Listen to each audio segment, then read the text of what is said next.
Surprise. Yep, I bet you weren't expecting this today, were you? Yeah. Normally in this time slot I would be streaming Final Fantasy VI, but I may as well just say this right now. I wanted to get this out of the way at this point, mostly so I actually had an opportunity to get all the rewards for the Whangle Festival despite our performance here, because I have no idea how long this is going to go on for.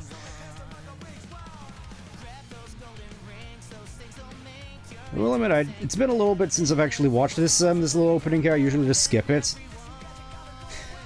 I just love how the Chow are just cheering on the blood sports. Yeah, it's been a hot minute since I streamed Crossworlds. I figured, given the occasion, that it was warranted.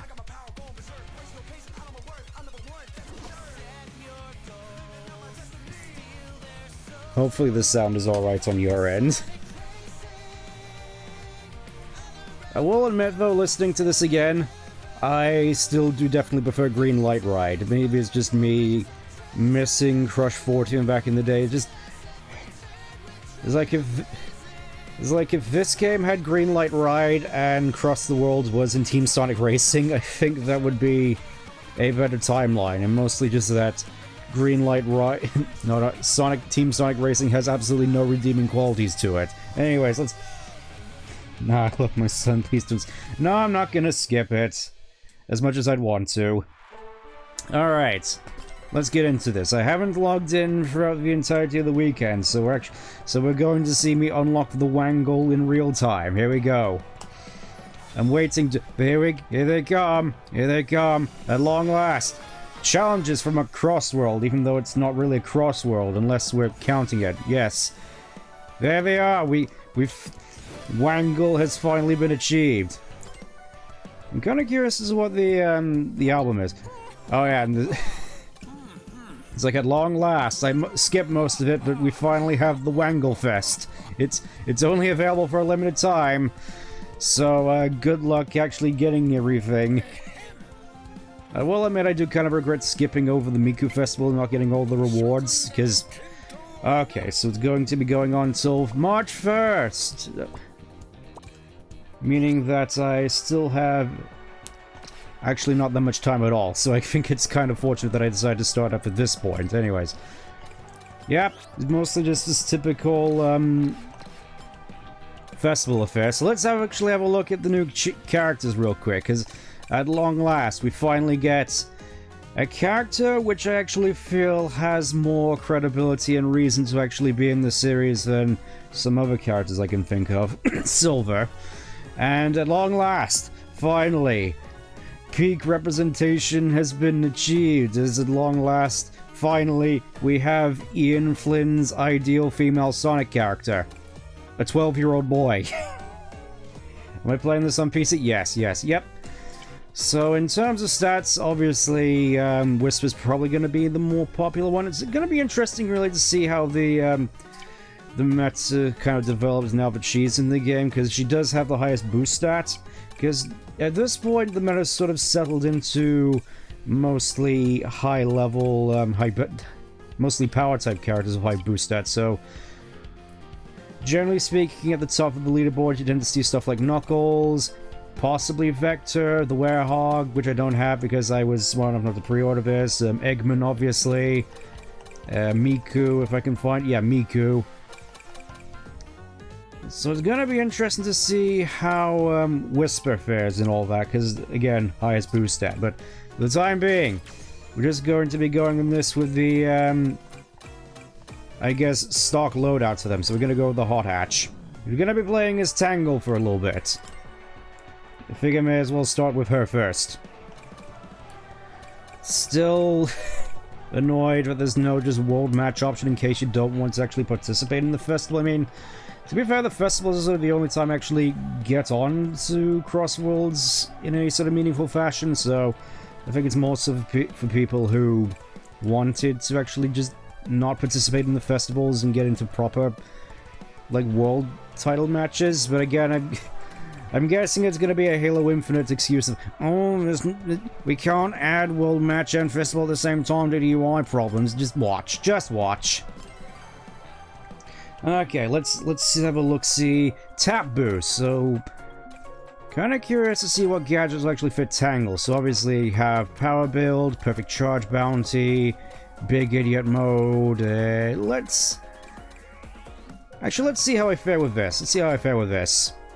It's gonna be interesting because I've heard that for like the legendary lobbies, something like that's supposed to be kind of good. I'm mostly just making things up as I go along because obviously Tangle being an acceleration character is basically worthless in multiplayer. It's like, oh yeah, we can't possibly ever get Jewel in this whole thing and not Lanolin. I do find it kind of funny that Jewel's here and not Lan. I mean, obviously Jewel is a lot more associated with Whangle. But it really just sort of gives me the impression that Sonic Team is mostly just cherry-picking a lot of stuff from IDW, because obviously with stuff like the Chaotic Detective Files, they name-drop Mimic as though he was still alive. And then of course he also mentions stuff like Clutch, Searching Kit, and Tails Tube, so it's like they're acknowledging stuff from IDW, except not really the story, just the characters. It's strange. I mean, obviously they're not at liberty to take anything from IDW wholesale. It's one of these things which I've mentioned a couple of times, really. I get the feeling that eventually, basically, SEGA and Sonic Team's just gonna cherry-pick all this stuff from IDW which they actually like, and isn't completely divisive, and I'll most likely just go... Oh. I think stream acted up a little bit there. Hopefully that won't be a recurring thing. Here we go. Obviously not expecting miracles here. We are playing an acceleration character after all.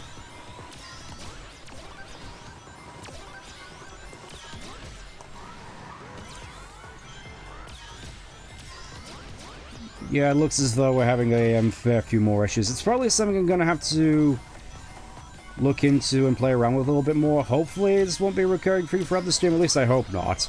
I mean, then again, I suppose actually playing an online game probably isn't helping all that much. You know, bandwidth and whatnot. Because I do gotta remind you all, my internet isn't exactly the greatest. It's not exactly... Ah!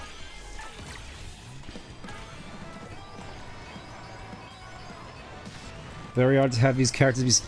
Yeah, that's something which I know a lot of people have been complaining about as well, because it's like they've made it this whole big deal with Tails Tube and the detective files of actually giving Whangle their own like unique voice actors, which I suppose I may as well comment on them here because I've commented on them in the past. I don't necessarily have any problem with the casting choices. They sound basically how I would expect them to sound given the context of the English voice cast as a whole.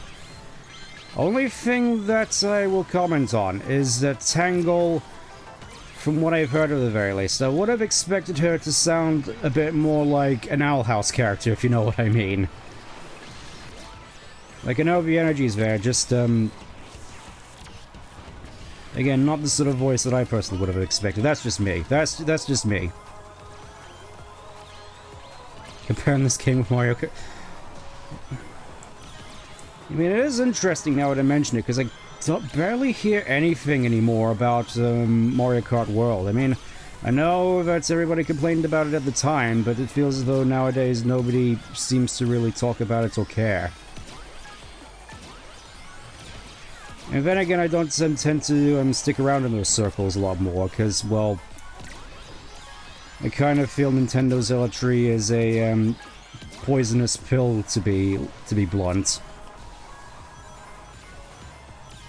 I think most of them might have just quietly moved on to Kirby's Air Riders. At least I'm assuming. Okay, so we didn't do too bad that round. It's like this whole setup seems to be working strangely. A bit laggy for me. Okay, so hopefully that's the worst it gets.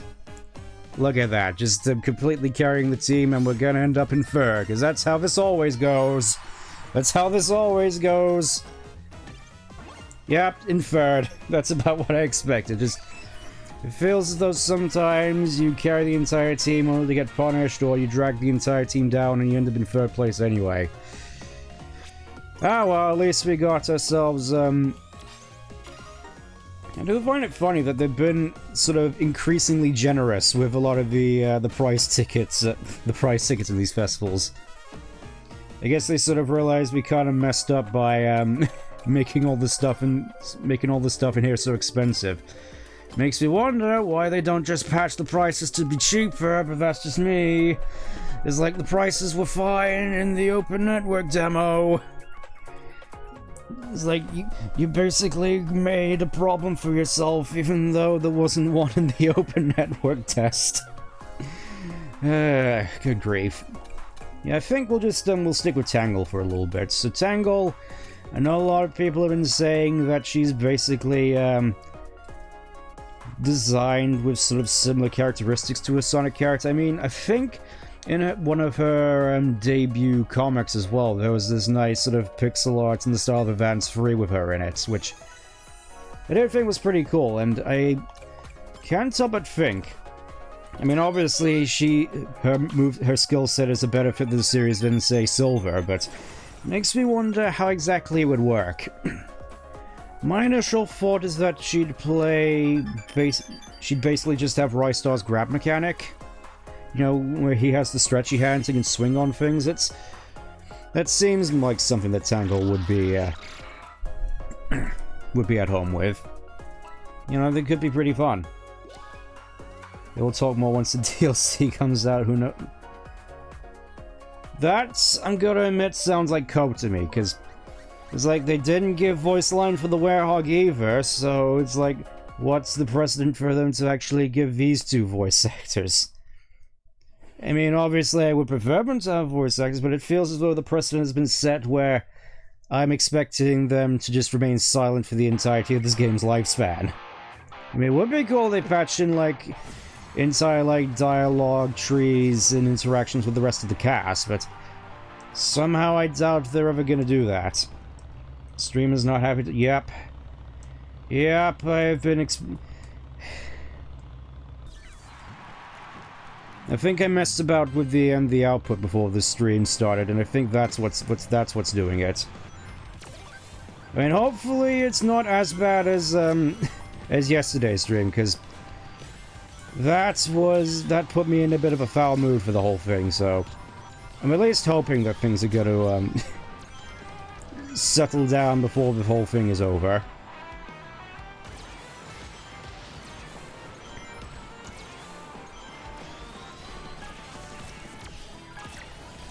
I kind of like how just in terms of the modding scene, this is like one of the most common levels to get retexturing because of how, I guess, bland it looked for the most part. I mean, I definitely get it. Just seems kind of weird that this whole place seems so grain and monotone. You'd think that this would be the perfect opportunity for a Planet Wisp or a Quartz Quadrant.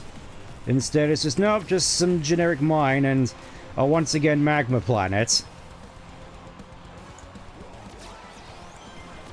I think I'm so cool on this one, to be perfectly honest, because I remember back when I played the open network test, and it was like, oh yes, everybody's favorite zone/level in the whole Sonic series, Magma Planet. I've heard at the very least from supposed leaks that there are going to be adding more stages, like from earlier games. Possibly a Green Hill Zone stage, but that's just what I've heard. I mean, I definitely appreciate some more stages to this at least, just to help spruce things up a little. You know, some more unique levels that aren't just, I mean, saying that now what I think about it, so far I don't think the Crossworld DLC levels have been great, to be perfectly honest. Like, my least favorite track is probably the Minecraft one. I'm trying to remember... the other ones. Also, watch me fail this check. Yep, watch me fail that shortcut. Studiopolis for Mania. I mean, that would definitely be cool to go through. I'm gonna be honest. Just a lot of stuff from Mania I could definitely see coming in from this, because it's super weird. Because recently they've been putting out sort of promotional stuff for like, oh yes, check out all this nostalgic stuff from the 2010s, and it literally is just Mania. Which, to be fair, that was like the only redeeming thing about Sonic in the 2010s, so I can't exactly blame them for that.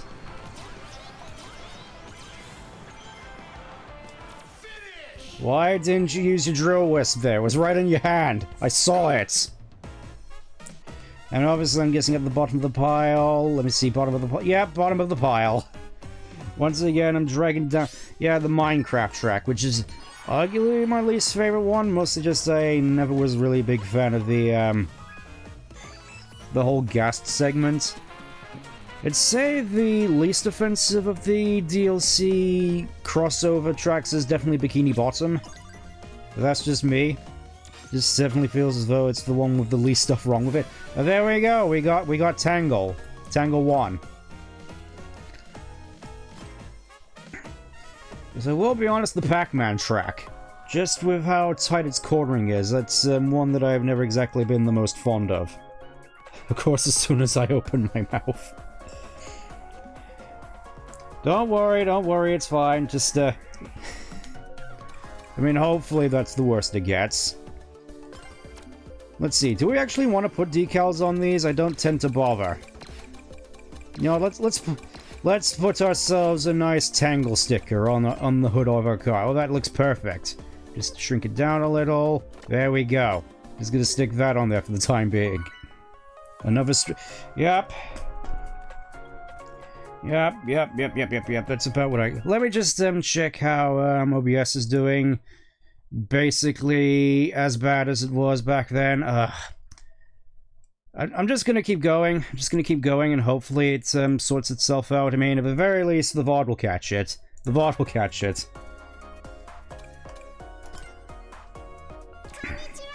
Yeah, it's another one of those things where I'm probably gonna have to go in and mess with the output again, because I put it back up to 1080 when previously it was 720.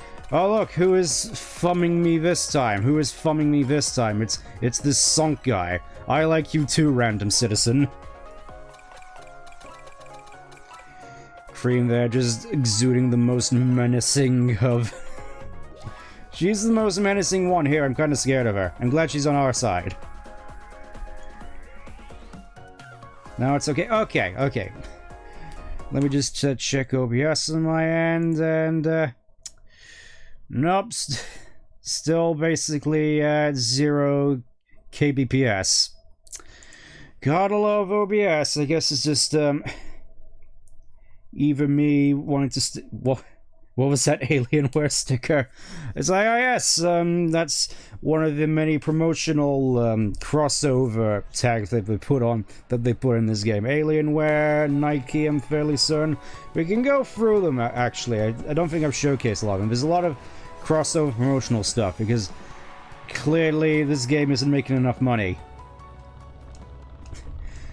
I do find that funny, though, but it really sort of reminds me of the old Call of Duties when they actually had advertisements in the middle of in their games. Like that one level with the guy just eating a Pop-Tart.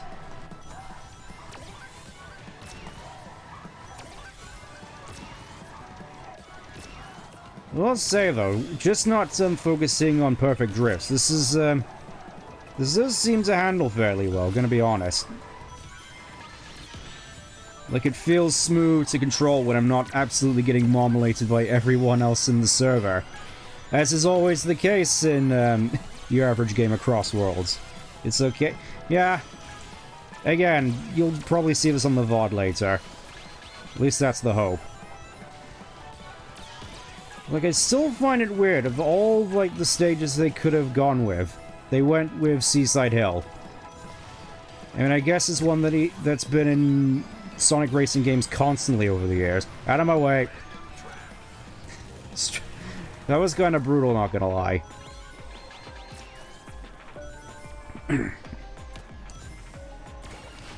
So I suppose some more thoughts with regards to IDW. It's, I am generally of a crowd who doesn't really like a lot of the sort of creative decisions. Just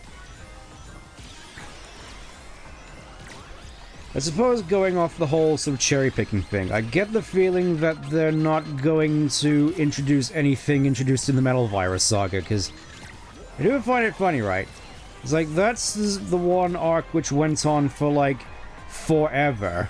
It went on way longer than it really necessarily needed to. And yet, despite that, it's a comic arc which I don't think they're actually going to revisit all that time soon. I mean, obviously, I think most people have pointed out that, yes, it really feels like a holdover from when they were writing for post-reboot Archie. Also, yeah, I do quite like... This is one of these levels which actually has a soundtrack I do like. It just starts off with Toot Toot Sonic Warrior, You Can Do Anything, and then just goes on to Supersonic Racing. It's nice.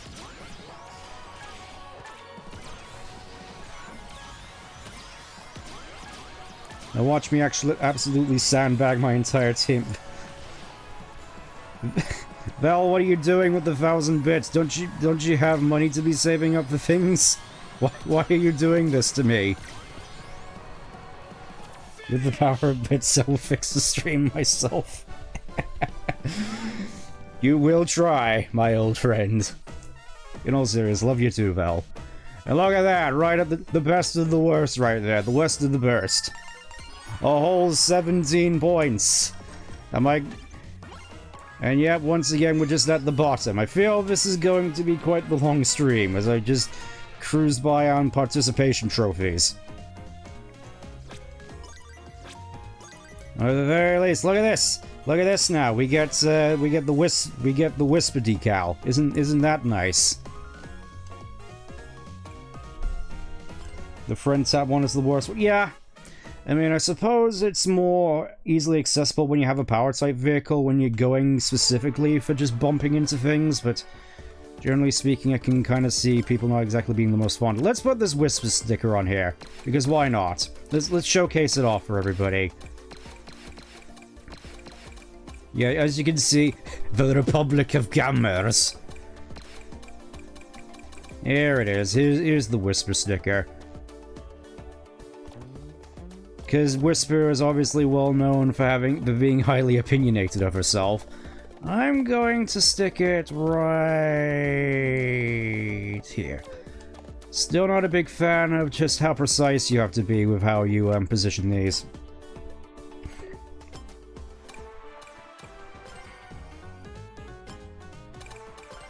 Yeah, let me just get it back in my hot hatch, please. Let me just get back in my convertible, even though it sucks.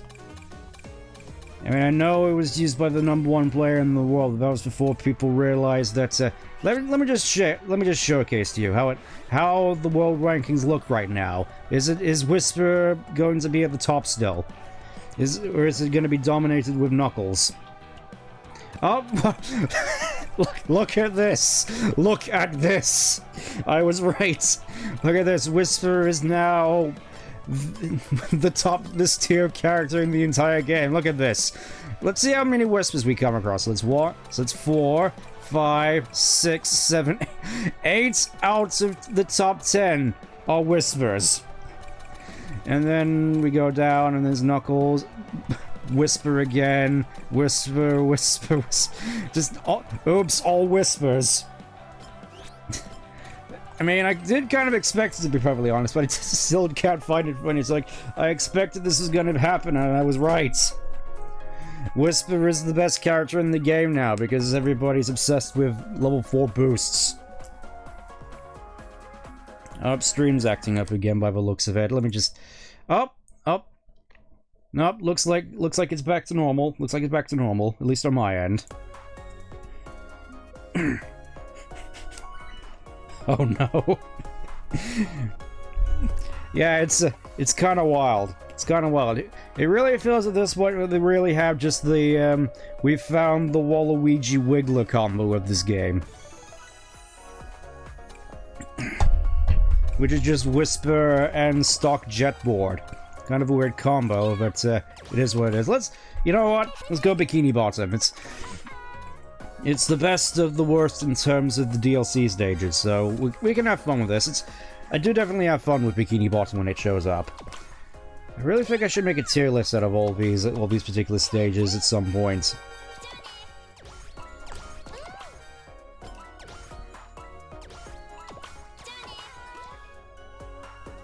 Wait. I think I got mixed up there for a second. I could have sworn that Tangle actually had voice cast. What's SpongeBob doing when he's supposed to be? Yes, he got in over Surge, allegedly.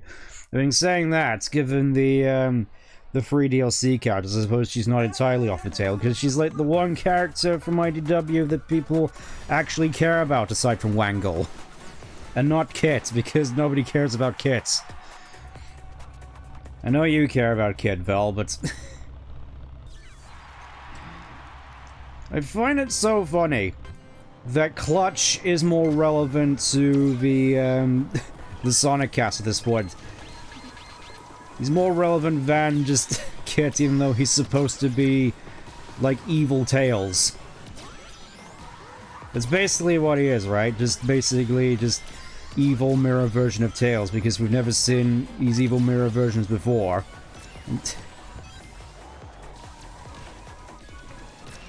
Still can't help but just find it hilarious that it's like Kid is such a nothing character outside of just being subservient to Surge that he basically just has no identity outside of him. I mean, I know that's sort of the point, but you'd think that part of Kit's arc would be actually him becoming his own person, but nope. Nope, he gets less table scraps than Silver. And that's a damning indictment, because Silver's the king of the table scraps. It's like Silver's working at the Pizza Hut behind the counter. Kit's working as the janitor. That's how bad it is. That's how bad it is for Kit. It seems.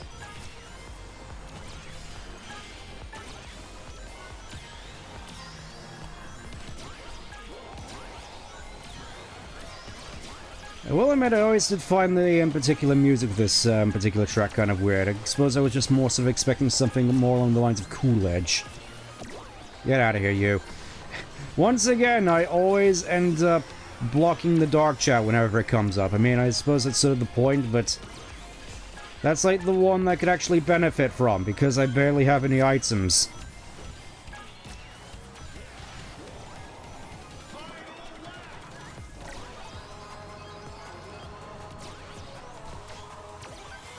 Wait, I could have sworn that warp rings weren't allowed in these, unless they finally fixed it. Maybe I just got that wrong and it... Right, I think that was laser actually, my bad. My bad, I just figured, oh, he just freaking teleported in, he must have used the warp ring. I do wonder if they're ever actually going to fix that at any point. This seems kind of weird that, after all this time, they still haven't figured out how to fix it. Okay, do I get anything good for the Oh, yes. Yes, I do. Excuse me. Pardon me. Coming for... It feels as though the speed always peters out when I need it most. Oh, howdy. You just joined us for more Whangle antics and more of my stream dying. How have I been? Yeah, it's been a bit of a long day. Haven't necessarily minded, and look at that. Best of the worst once again. And somehow we actually Nope. I was looking at the wrong thing. It's gonna be a miracle if I actually do get the streak reward. I mean, I'm not gonna use it, but... Oh, look at that, 1,000. How's the stream go? It's dying a lot. It's dying a lot, I'll just say that much. I think we can afford to actually buy some more horns. Let me just see. How many do we need at this point? So, we only have 3 to go, and I could just buy 2 of them right now. So I'm gonna get these 2. I'm never gonna use these, but I got them, and that's what's important. It's like at long last, I've finally got nearly all the horns, which are ludicrously expensive for whatever reason. Oh, ring grab. It's like, finally. Something I could possibly excel in.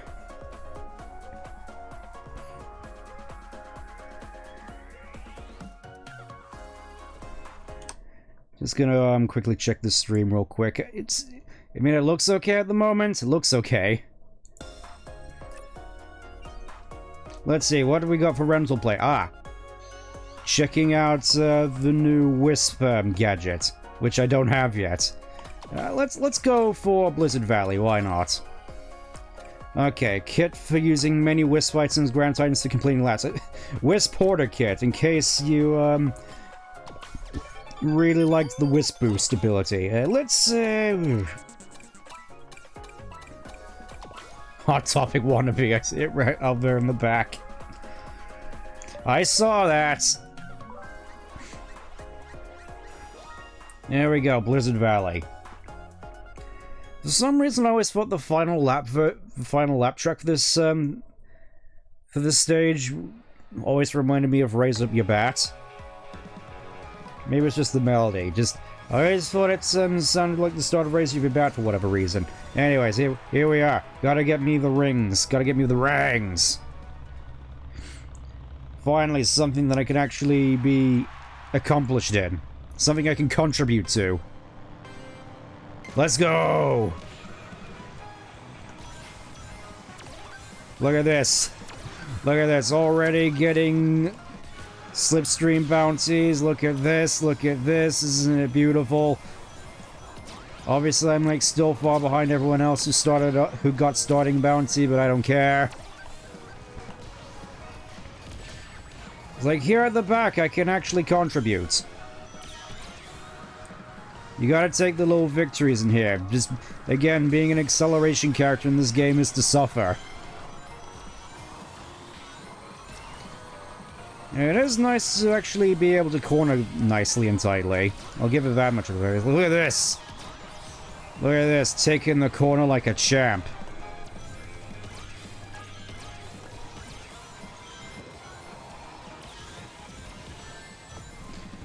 I'm fairly certain, since this is a handling vehicle, I actually benefit from drifting.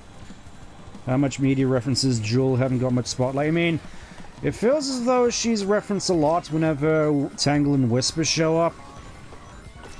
She's definitely, I'm pretty sure, got more references slash relevance than Lanolin at the very least. But then again, everybody still hates Lanolin. I mean, I kind of get it in the sense that she really just sort of went after Sildred needlessly, but then again, I do that all the time. So, yeah, just for that, I'm gonna say I like Lanolin. What are you gonna do about it? You know, I like the funny sheep for two very obvious reasons, as you could probably presume.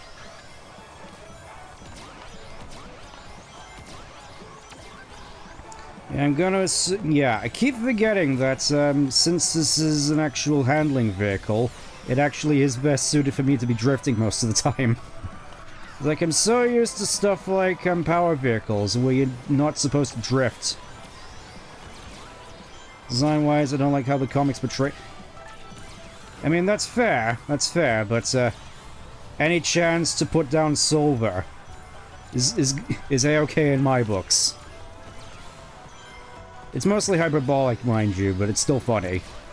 Out of the way!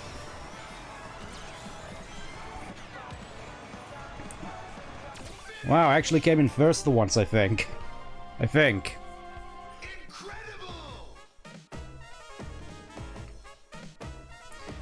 And once again, this is one of the things I was disappointed about the most, because I was curious as to how Whisper and Tangle were going to sound in Japanese, and I think now we will never know, at least until supposedly they appear in the latest Sonic game, which I forgot the name of. I think it was Sonic Eclipse was the working title. I think. Oh, look at that. We actually got the point-up chance for the ones. What do you think of that? I'm guessing it's pops up more frequently when you're near the end of the thing, so you can actually get all this. And finally, we get the horn, the Wisp horn. We might be clearing through this quicker than I thought. Look at that, I only need to get one more. Only one more and I'll finally be done with that particular challenge. Let's quickly put the wisp horn on, there we go. There we go, that's the reason why we're here. Finally the Wii Sports.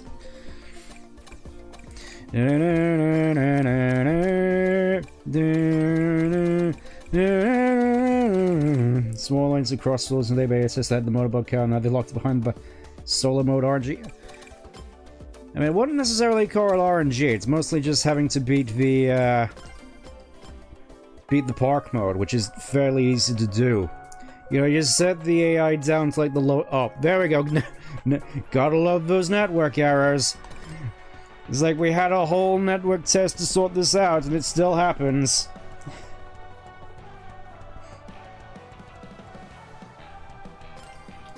Look at that, I got my Burger King crown and everything.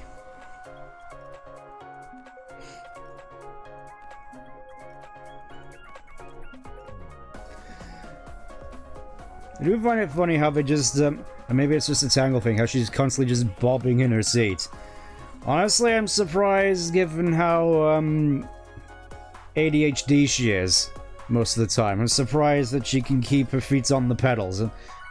I'm guessing Wisp Hoarder Trick is basically Wisp Chance Up and Item Hoarder combined into one. At least that's what I'm assuming it is, because it's like, oh boy, what this game really needs is something else to promote bagging. You know, the one strategy that everybody seems to despise in this game, even though it works.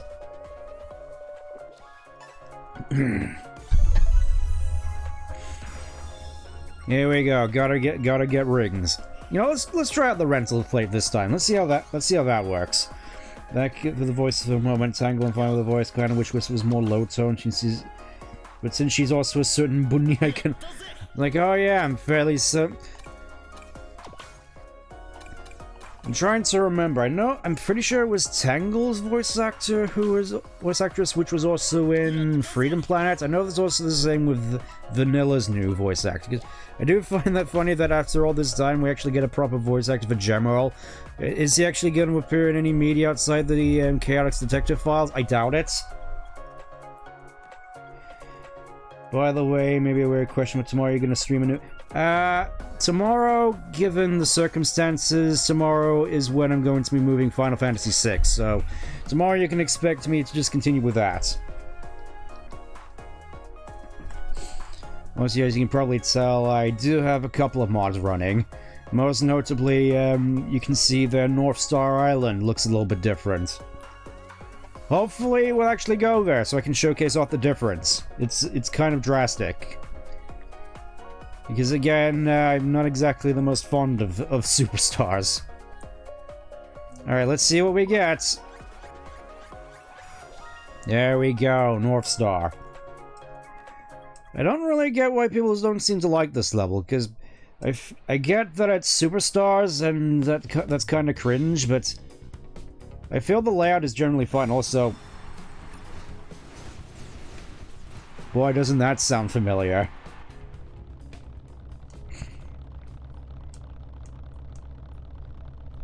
We still got I still find it funny that even here it's sort of canonical that the cookies and whatnot are the same size they are in the Olympic Games, where they're like massive gifts.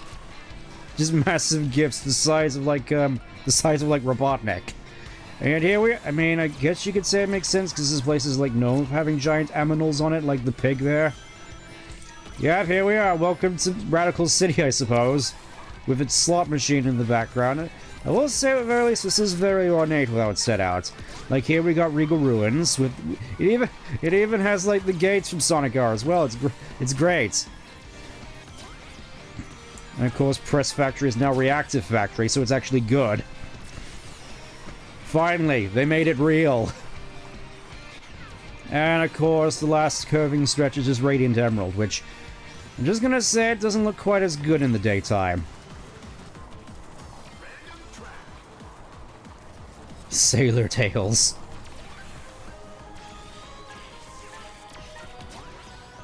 Yeah, I get the sense that this particular setup that I've got isn't exactly the most ideal for this game type, especially considering how many more opportunities people have to actually gain Tangle Ichiban. Like, oh yeah, I also have, like, 3 whole, things worth of, items here, so let's try abusing them a little bit. I should probably hold on this for later, but I don't care. I'm mostly just here for the good times, because... I'll just say this right now, just playing this after playing, Team Sonic Racing, it really just feels night and day. It's just like... Wow, the mechanics here are actually dynamic and interesting to interact with. And the tracks are actually, you know, not a million miles wide. So there's actually, like, tension in how you interact with all the enemies you're facing. Oh, so yeah, that's that shortcut. I'm about to die. Except not really. Everybody soup!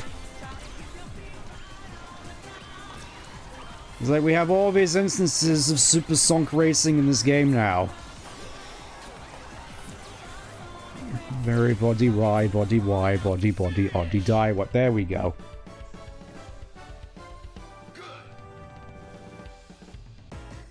Alright. Once again, just at the bottom of the pile again. And watch as my winning streak goes right out the window. As, yeah, there's absolutely no way we're getting first here. Yep.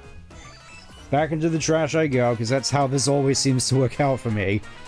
I'm hoping at the very least Wisp is going to be a little bit more of a engaging experience, where I actually get above the where I'm actually in the top half for once. Let's see, customize gadgets, ring game, but yeah, I think I'm just gonna go with this. Just having more instances of being able to get rings, I think that's going to be more appropriate here. Kind of weird they didn't give you that, to be honest.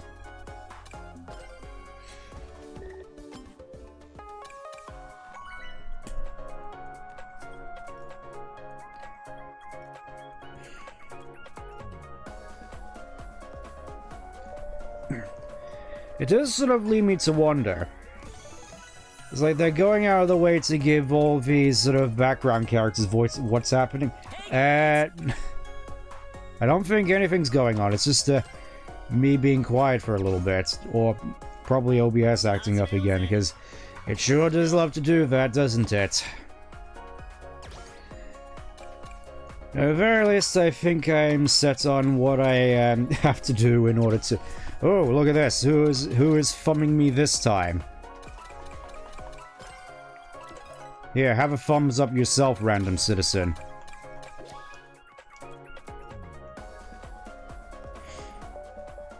Okay, let's see what we get this time. Please don't be... Oh, hey, Urban Canyon! A map which I actually am... Well, it's fine. It's fine. It's more interesting than the mining one at the very least. Look at this. This is the sort of surrealism I like to see from the series. I mean, my kind of hope is that this game sort of sets its tone for, like, yeah, let's get to a bit more of that surrealism. Also, those chow in the background are huge. It's like we really are back in the Olympic Games with the size of these chow just constantly changing all the time. Kind of surprised there aren't more sort of variety in the audience members. Like, where's the animal friends? I mean, I get that people have been like, oh, hey, we've been missing the chow for, like, years at this point, but I feel at that point I'd be wishing that they'd do something more of that. It's like they've been constantly baiting us with chow content, with, like, the chow shorts, and which came out, like, a while ago, and I just can't help but thinking, are you actually going to have some sort of meaningful, like, chow-based game at some point? Because if not, then lay off. You know, quit leading us on like this. Just actually just give us the goods, or, you know, put up a shut up, basically. That's at least my view of it. Oh yeah, I was definitely right with the whole summation of drifting. That just feels nice.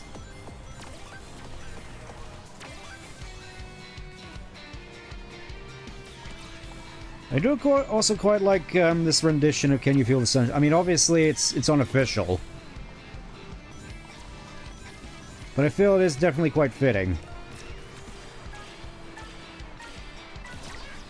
Alright, give me those rings, Omo-Chow. As we blast through this wide sweeping turn at hyperspeed. It's like, oh yeah, she also does the thing from like her that one pixel art thing I mentioned earlier, where she does that little step effect. I'm fairly certain if you know, you know. I would bring up the image for it, but I feel that would be disadvantageous for me to do so in the middle of a race. Is this mixed from Team Sonic Race? I wouldn't be surprised, honestly. Because it feels like, once again, the music was the only redeeming thing about Team Sonic Racing. To the point where I kind of wish we got the option to actually just play a lot of the tracks from that in this. And I'm fairly certain there are some mods out there that are doing that, but none of them are necessarily finished. It is a shame though, because I pretty much just have them on constant. Along with a few other mods, which you haven't seen yet.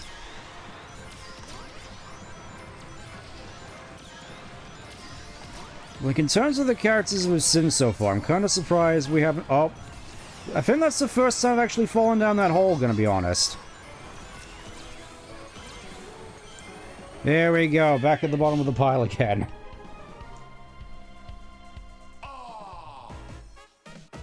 That's... Yep. Yep. Yep, that's about what I expected. Again, it's been a little bit since I've played this. I think we're gonna go another 15 minutes with Tango before switching it up and going with Whisper. Yep, a whopping 56 points. And look at that, I was the lead queue that whole time and it didn't matter. I mean, I guess some extra points is nice, I guess, but... Look at that. Not even enough to get me over the line to getting that last horn. What a ripoff.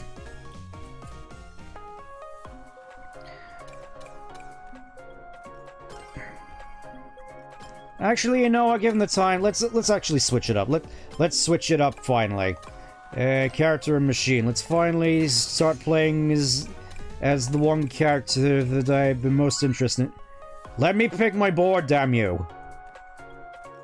Always in top 3. Nah. Nah. Bottom 3 more like.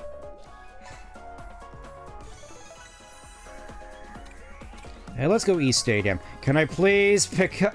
Can I please just get my board, please? There we go. Problem solved. Yeah, I think I'll still go with that. I mean, obviously, going with a board without invincibility boost is top 3 in RRs. Well, who are the other 2 in the top 3, I gotta ask? Who am I competing with at this level?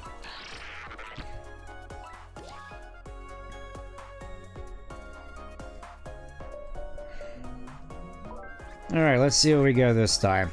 Well, there we go, East Stadium. About what I expected. Because everybody likes East Stadium. It's so funny, I just seen a lot of videos and people just coming out saying how this is like one of the best opening stages in racing. Or at very least just really good, especially compared to some of the tracks from Mario games. Like, I can definitely see this being more like something like Luigi Circuit from Mario Kart Wii. I mean, I like that stage as well, just fairly vanilla in comparison. Whereas this, it's like, there's actually interesting stuff going on. Here we go. Here we go. Finally playing as the reason we're here.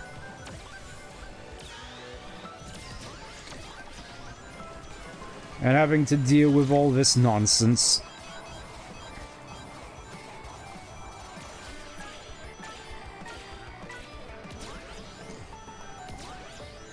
Kind of to some... Honestly, especially with this little segment right here, I find this more familiar to me. I find it easy to compare this more so to Mario Circuit from Mario Kart U Deluxe for the Switch, which everybody's been playing for 8 years now. And everybody just went back to after Mario Kart World because it was better. Like, yeah, I can definitely see... this having a lot of in common with that particular Morris. Oh hey, we finally found Dinosaur Jungle, which has music which barely resembles The Wicked and the Wild, which is like the one thing people remember about this stage, aside from the trauma of the dinosaur egg level. Just so you know, if I ever do stream Secret Rings, I'm not going to be doing the dinosaur egg level if I can help it. If it's not mandatory, I'm not doing it. If I don't have to do it in order to proceed in the Vidjagum, I'm not doing anything outside of that. Also, just give me all these delicious, delicious rings, why don't you? Jurassic Park reference. Unfortunately, I don't think any of these carts actually have rear view mirrors, so we can't do that reference. It's like Toy Story 2 can do it, but we can't. I will admit, earlier today I did actually watch through Toy Story for the first time in like years. I still find it funny just how janky the animation is sometimes, but I think that's the only thing aside which I can really point judgment. Also, look at that, getting all the rings, getting... Look at me actually contributing, like 500 there, whoa. Watch me still end up in last place. There we go. Nice! Nice! Okay, middle of the pack. Already we're seeing some improvements. Look at that, a whopping 30 points. There's actually some heat between us. How the hell did you get like 700 there? Well, at the very least, we get second place for once. Imagine. There we go. Flat on 300, look at that.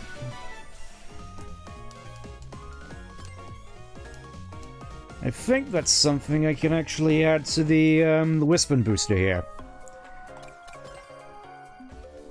Because I do find it funny that people were surprised that Whangle would end up in Crossworlds eventually, especially just with how the Wispon booster looks. I mean, obviously it looks like Wisp was Wispin. Obviously she was probably going to end up in here at some point, or at the very least was planned. Like, it even has like a wolf ears on the board. It is a shame though, because I feel if I kind of wish that a lot of the cards didn't actually have their own unique stats to them. Mostly just so you actually had a reason to customize them, as opposed to just going with the objectively best board, which is Jets. Because obviously you're gonna go with the board that gives you the highest boost stat, and that's Jets.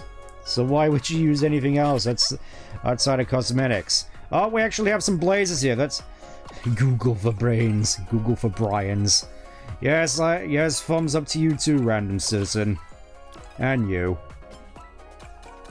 It's like, look at that, we finally have some blazes here. We finally get some variety. How'd that happen?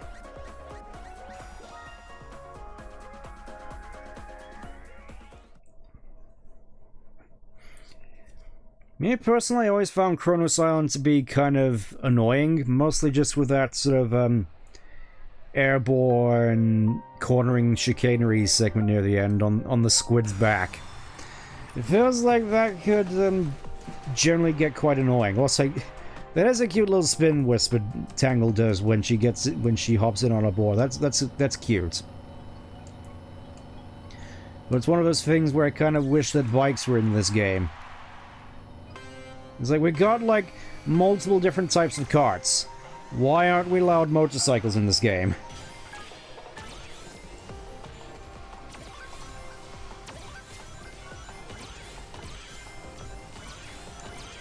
I mean, obviously, this particular setup probably isn't the most suited the boards, but it seems to be working. It seems to be working, and you know, since we're going for rings, stuff which gives us instant rings and invincibility is probably going to benefit. Look at this! Look at this! We're actually just in first now. There's also a lot of boost rings here, so we get a lot of chances to actually get rings. Yeah, this segment is the one which always annoys me, the squid part, because really feels as though that corner in particular can really mess you up. Like, once you get past that, you're fine. Okay, let's see. Oh, goody, I actually got the thing, so count. Yes, take the corner, as everybody else does.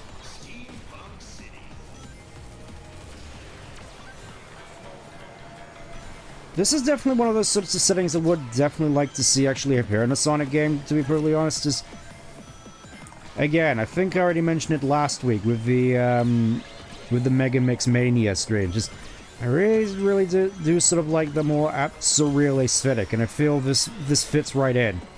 I'd definitely like to see this. Just more stuff like this, please. You know, less stuff like just boring discount Breath of the Wild, grassy terrain and ruins. It is going to be quite interesting if I ever do go back and stream Frontiers, mostly just because I feel as though my stance on it has changed. I don't want to say too much, just I feel it's more sort of crystallized into not exactly being overly fond of, well, it, honestly, and a lot of the stuff that it's, a lot of its design philosophies. To me, it honestly sort of feels not that much better than Lost World with regards to how derivative it can be. It's like, obviously, people clown on Sonic Lost World for being basically Sonic's attempt at a Mario game. You know, with the same sort of level themes and structure and whatnot, even going so far as to have the underground levels from Mario as well. Whereas here, it's basically just Breath of the Wild. Just wholesale. Oh, look at that. Cornered masterfully there.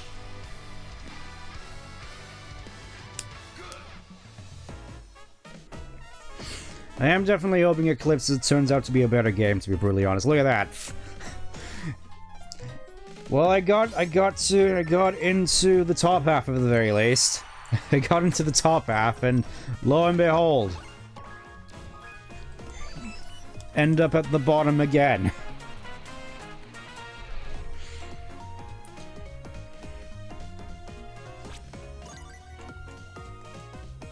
Now, I think I'm still just gonna be playing around with Whisper for a little bit. I mean, I may as well. It is the Whangle Festival. I may as well celebrate by playing as Whangle. Definitely my preferred one of the bunch. It really is a shame about some of the two of them, unfortunately, given their sort of role in the IDW comics. Where it's like Tangle's whole thing is her wanting to get revenge on Mimic for killing her old team. It's like, you know, that's kind of riveting. That's kind of engaging. It just feels as though, unfortunately, as soon as she accomplished that, twice basically, with, you know, getting revenge on Mimic in her own spin-off comic, and then Mimic allegedly dying in one of the later issues. Unfortunately, it really feels as though she hasn't really... Oh, Revolver. Long last, Rotato Bobcat. Where are you? Rotato Bobcat. Revolver.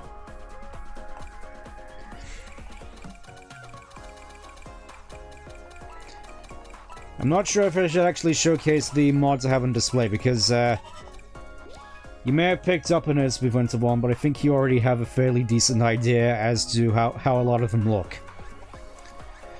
To the point where I'm honestly surprised none of them came out for Whangle, at least at the time of this stream. Because obviously those would have gone on and you'd have seen it in, seen them in all their glory.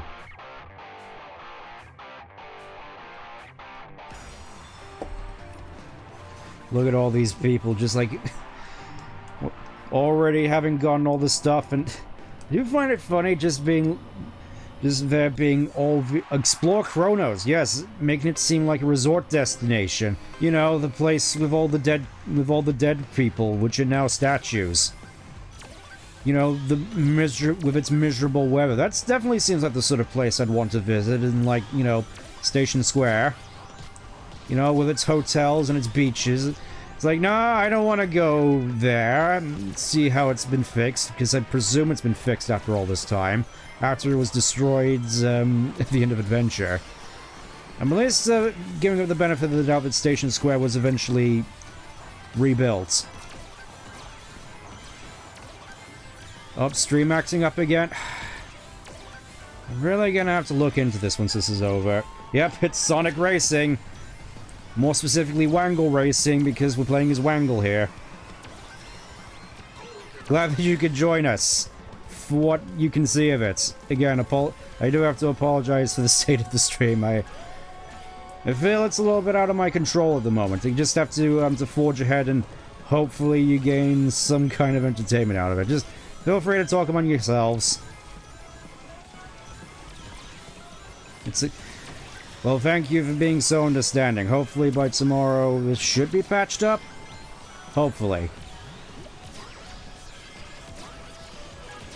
Again, Golden Temple as well. This really seems like the sort of place that you would sort of expect to see in a classic game especially. Just... Oh, there we go. I suppose there's Golden Sanctuary in Superstars with its soundtrack which everybody hates. And for good reason. Well, here we go. Finally got ourselves a drill. So now we just have to play good.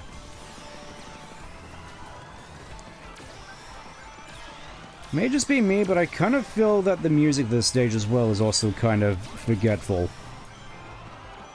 Like, in terms of the stage, I feel it's fine. Just not much is memorable about it, outside of nearly getting bumped by a crane and a lot of the ludicrous shortcuts you can take. Good luck taking them, by the way. Gaining. Gaining.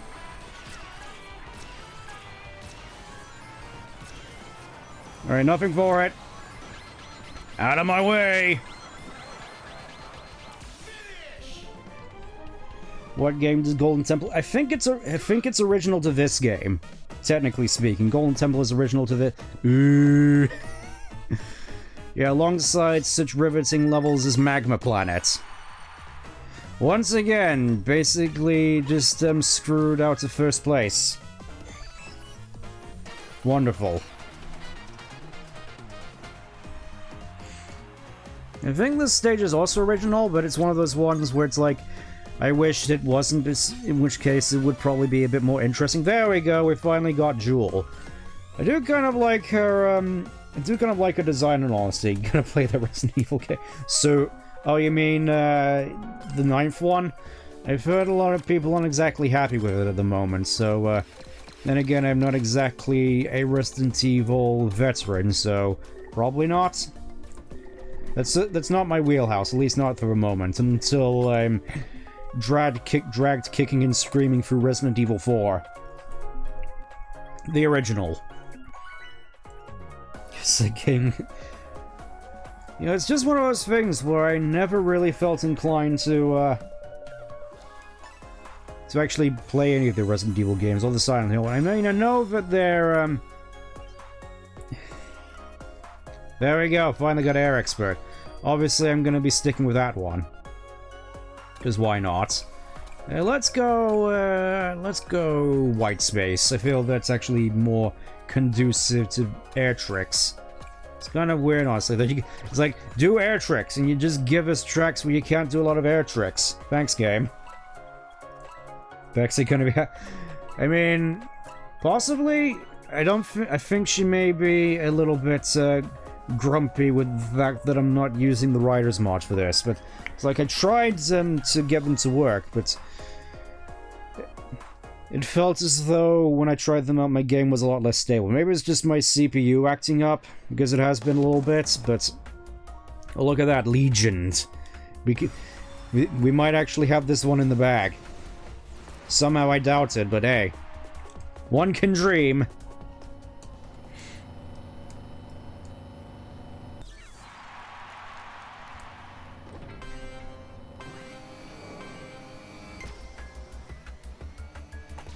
I do gotta wonder what those things are supposed to be under her coat. I'm guessing they're like little wisp capsules where all her friends hang out, which she talks to with her mask.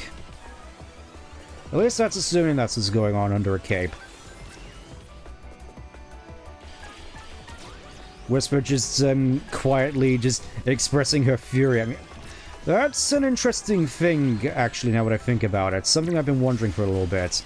Because obviously, In the comics, at the very least. Whisper has a tendency to have very sort of big emotional outbursts at some point. I mean, the one which immediately comes to mind is her finding out that Tangle got gotten by the zombies. So I do gotta wonder how exactly her new voice actress is going to work those scenes, assuming that they're gonna be, it's all in the any media outside of the comics. I mean, that is unless they actually go through and make like official comic dubs, and that's where they're going with this. Because it's like, yeah, we kind of realize that nobody's actually buying our comics, so we may as well just dub over the comics officially, because the fans have been doing it anyway, just so people can be aware of these stories. Because according to Ian, they are 100% canon, even though they fail to line up with Frontiers in any meaningful way, shape, or form. I still kind of find that unbelievable, to be perfectly honest. It's like, the whole big thing is that the comics are canonical to the games and take place after Forces, and yet they completely failed to introduce any sort of meaningful gateway or sort of indication of when Frontiers actually takes place in the comic timeline. It's unbelievable, honestly.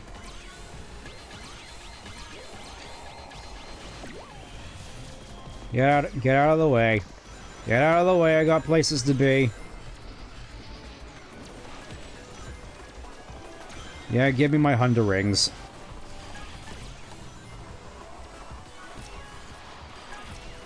I mean, obviously, if I was good to go for maximum air tricks, I do actually have a better way in which we can actually pull it off. I'll probably try it out next race, honestly. Also, the umbrella's cute. The hover umbrella's cute. Mask has a built-in... Yeah, I know the mask has a built-in translator. I remember that from the spin-off comics, where Whisper and Tangle didn't kiss. Much to everybody's disappointment, because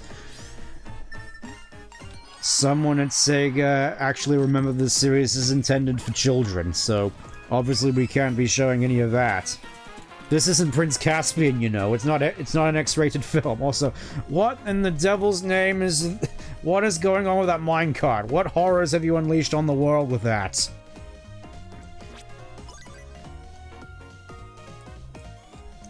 Oh, so close to actually getting the horn now. Maximum efforts. You gotta love that minecart. Just allows you to unleash the most cursed things in the history of man on the world. I hate to do this, but I think it's our best bet to actually, let's see, boost character kit. Air Trick Adept, Air Trick Expert, there we go, and now we can do air tricks like it's no tomorrow. Probably shouldn't be using a board for this, but,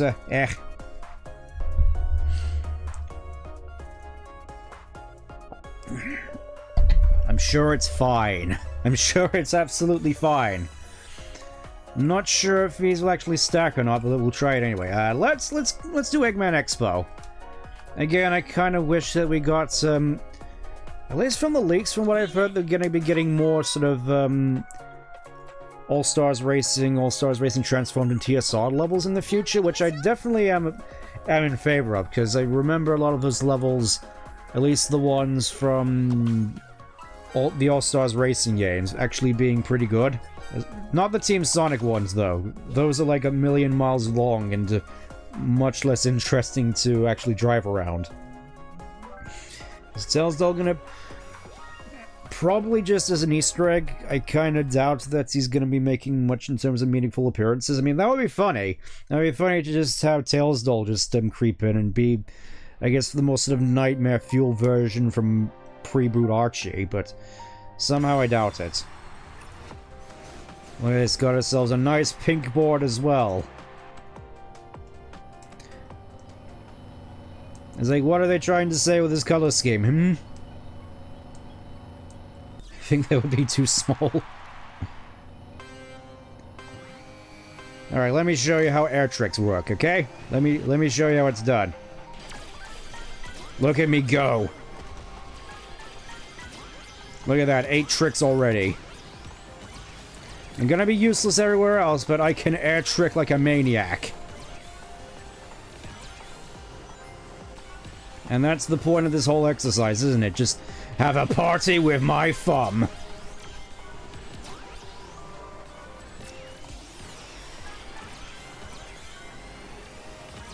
I don't think it's gonna end up making too much meaningful change just having boost character kit on this as well, but I like it anyway. That's the reason I don't like this stage. That particular corner right there.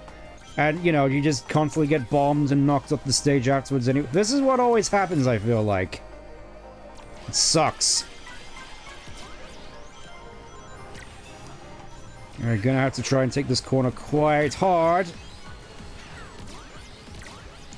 Alright, let's see. What do we got in store this time around? Okay, it's just boost rings. Like, look at how many tricks I can break out with this. Like, look at this. Look at this!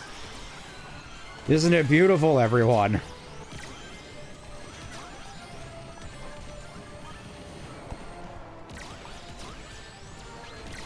Again, I do kind of find it weird that they went with all these levels reminiscent of secret rings of all things. I would have assumed that everybody was sort of on board being like, yeah, secret rings kind of sucks, but then again, knowing how many glazes there are in this fanbase, along with everywhere else, I'm sure you get all those people being like, no, Secret Rings is the best game ever, it's better than Adventure 2, and I'm like, no. Stop lying to us and to yourself. Just stop it. Get some help. Secret Rings is not a good game. And I'm fairly certain at some point in the near future I'm gonna prove it. Spinning this, yeah, you just spin the stick, and that's basically how you most effectively do it. Also, I just realized I'm basically at the bottom again. I mean, maybe something will happen on this. Maybe somebody will fall off here who isn't me, like that person or that person. Let me show you what I can do here. Look at this. Look at this. And that screwed me out of taking the corner as well, so I'm basically going to come in last, guaranteed. Okay, maybe not. My control must have input lag, because mine is not that fast. Yes, that's because I have, that's because of my gadgets. That's because of my... I just put on all the air trick gadgets, and it just means that I'm able to do them super fast. Like, let's see how it compares to everyone else in the... Look at that, 94. And I still lose. Because the other guy on my team only did 3? Was he even playing the video game? Look at me just questioning my life decisions with that. And there we go, finally we can get 750 so we can buy 1 trick. It's like if that guy who did 3 did 1 more, we might actually be in it to win it, but no. No, I have to sit here and suffer again. At the very least, though, I now have all the horns, finally. Look at that. Horn Connoisseur. And I got all the achievements, heck yeah. That's all the achievables. Now I just have to do the, what was it? The super hard ones, along with, getting all S ranks on the, yeah, I have to get all S ranks on the time attacks, which is gonna be impossible for me because as you can probably tell, I'm not exactly that good.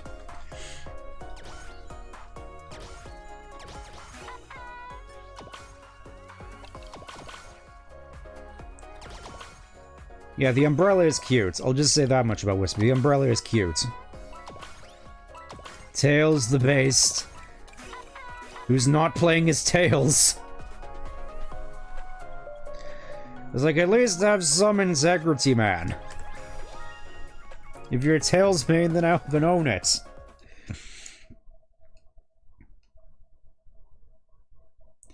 Just get trashed by item orange. I think that's most people in this game, especially me. Which is why you'll constantly see level 4 boost over it. I think, once we're done with air tricks, I'm probably going to put on level 4 boost, see how we perform. I mean, obviously we're using the wrong board for it, but I mean, at the very least we have the spirit is there. The spirit is in the right place. The heart is in the right place, and that's what's important.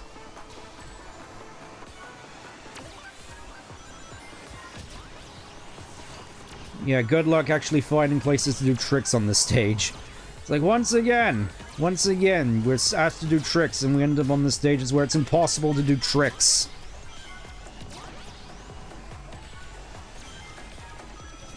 Much appreciated, game.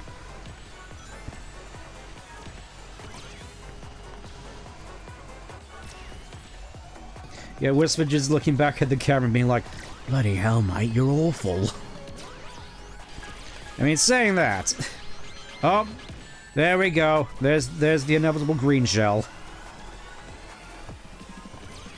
It's like there's a reason people constantly go with level 4 boosts in this game, just to avoid nonsense like that. And this. Oh, there we go. We got White Jungle. It's like, yeah, we kind of realized that there's no places to do air tricks on that level. So here's the one with all the air tricks in the world.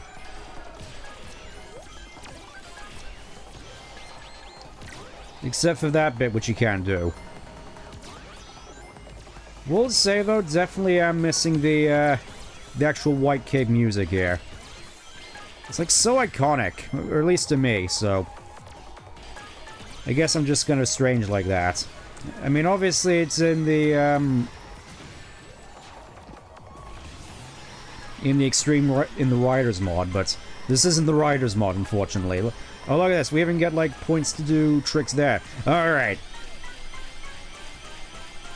Like a spinning comet.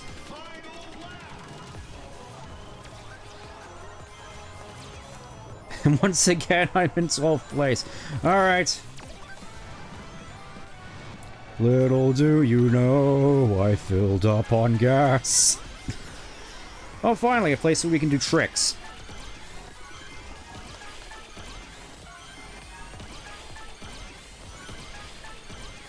It's like we finally found it. We finally found the place to do tricks. And it's on the final lap. I'm still generally surprised about how well that works. Oh, I guess it's time for me to die again. No! Screwed over at the bell. Alright, let's see how well did I do. How well did I do in the end? Third. Oh wow, we actually got top billing all at once. So that's basically a shoo-in. Alright, let's see how many I did compared to everybody else in terms of tricks. Let's have a look. Let's have a look-see. Okay, so not that many, but still enough. Look at that. Complete domination. It's nice to actually be, in the other shoe for once. Now look at that. Just a whopping 72 points. I gotta wonder what I'm gonna put all these points to now. I mean, I guess I gotta put them towards a character now, or, you know, maybe the auras. I still don't get why they made the auras so expensive in this game. Just why? Why? It's like they were perfectly fine in terms of pricing in the online network demo. What are you doing?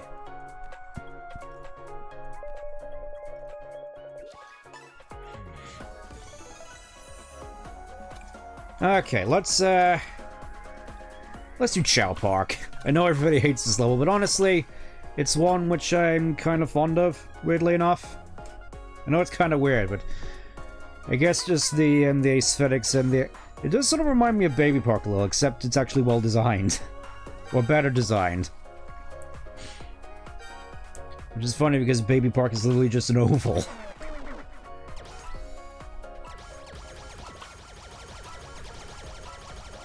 It's like, how many wisps could you possibly have in this game?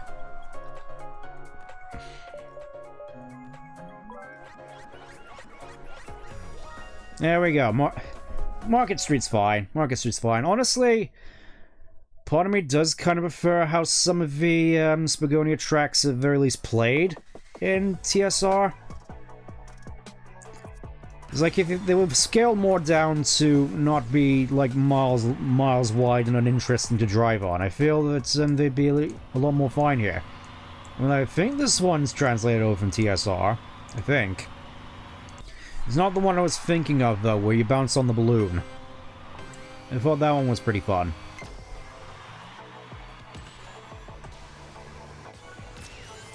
Okay, obviously we're gonna have to go the top route here.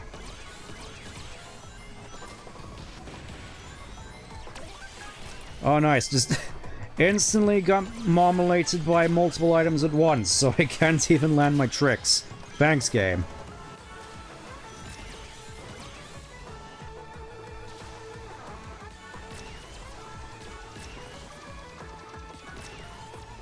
At the very least, there's this jump here where you can actually get tricks. This is one of the ones where you actually sort of expected to land tricks and get a lot of air. Yes, nobody likes Hidden World. I mean, I suppose it's fine, just still find it kind of strange that that got in here of all things. They keep trying to make Lost World a thing when nobody wants it to be a thing.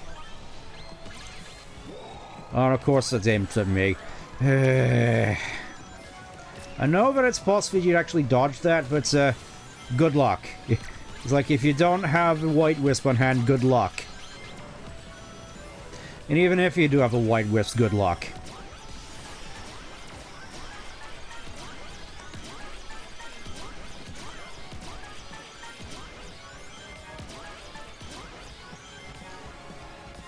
I do kind of have to find it concerning, given the color of the water here. I mean, I'm hoping that it's just liquid gold and not something else.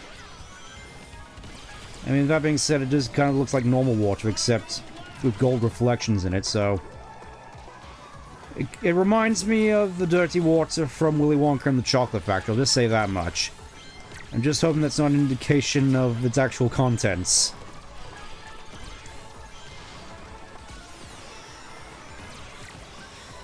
And that is basically Girardi.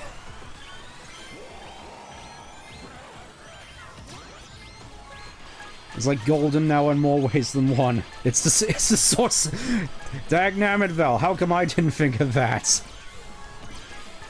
It's so obvious now. It's so obvious. It's just one of those things from Archie which I completely forgot about for some reason.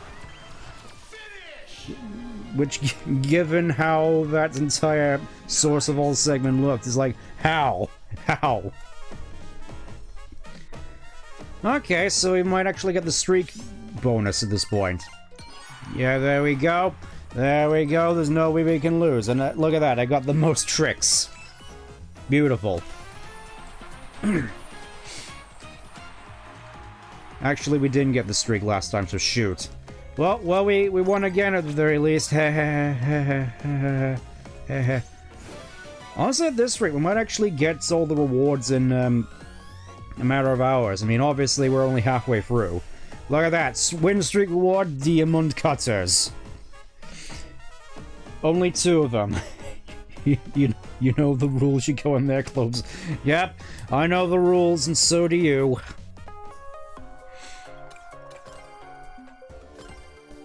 Let's have a look here. Let's have a look. That was another Tangle decal, so I'll probably equip that later. What a day. Well, that's one way of putting it. There's one way of putting it. I think, yeah, as soon as we hit the 9 o'clock mark, that's when I'm gonna start getting into, I suppose, perfect charge. Well, not perfect charge, level 4 charge.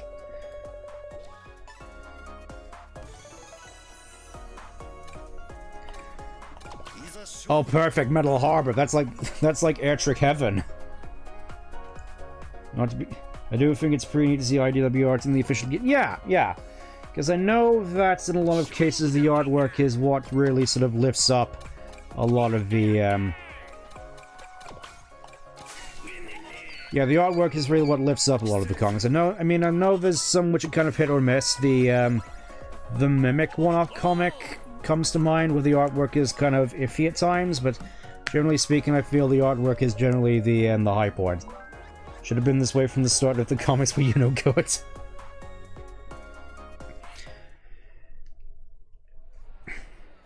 Yeah, I'm still a little bit confused about what this means for the future, though, Vel, because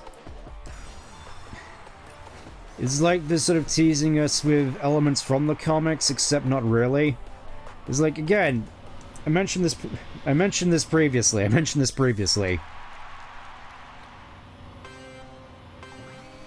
I forgot what I was gonna say.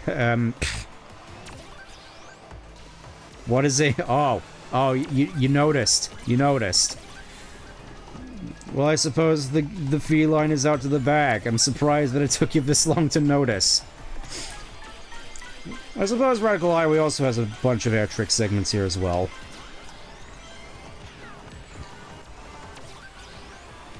Yeah, it really feels as though they're being sort of picky and choosy with regards to what they take from the comics. Because obviously, it's like they mentioned Clutch, they mentioned Kits, they mentioned Surge, but I haven't heard anything with regards to the Metal Virus arc, which, honestly, that's probably for the best, given how much of a mess that was.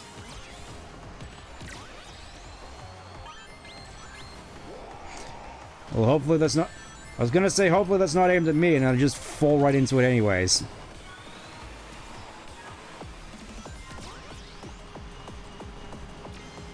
Oh, perfect. Oh, perfect. So it's kind of weird that they call this cyberspace and not just Eternal Highway. I do kind of wish they were more sort of accurate a lot of the times with the, Yeah, I kind of wish they were more accurate at times with the track names, like Mystic Jungle, which is actually Aqua Road. For instance, I mean, Radical Highway, Metal Harbor, that sort of stuff is kind of obvious. The wrist rate will be like Dragon Ball Super, they're basically redoing parts of the anime to be better than the manga. Yeah, I can kind of see that at some point, just redoing a lot of IDW to work better off with the games. And in that, they're probably just going to end up just... I feel in that sense they won't actually have a lot to pick through, because a lot of it just is a lot of filler most of the time. I think you've already mentioned it at times, and I think it's something that I've also complained about a fair bit, that it feels as though not a lot actually happens in the IDW comics. Like, most of it is just sort of short stories which don't necessarily impact the overall narrative or anything. I know that's mostly so that they don't do anything major, because SEGA is definitely allergic to wanting to see big sweeping changes a la Archie.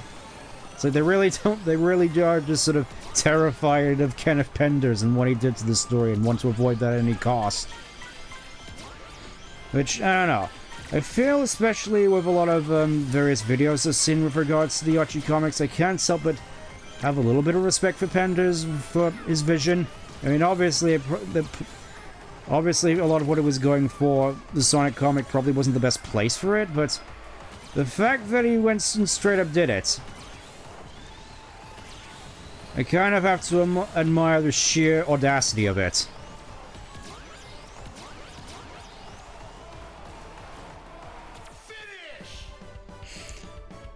Post-pitch UH Demon was singing him fading after Surgeon introduces at the Resistance. Yeah, I did hear that, and then it's just like, oh no, anyways, as far as I'm aware. I mean, obviously there was the whole Lanolin thing where she got tilted at silver, which I know a lot of people hated, but honestly, in hindsight, I can't help but respect her for that.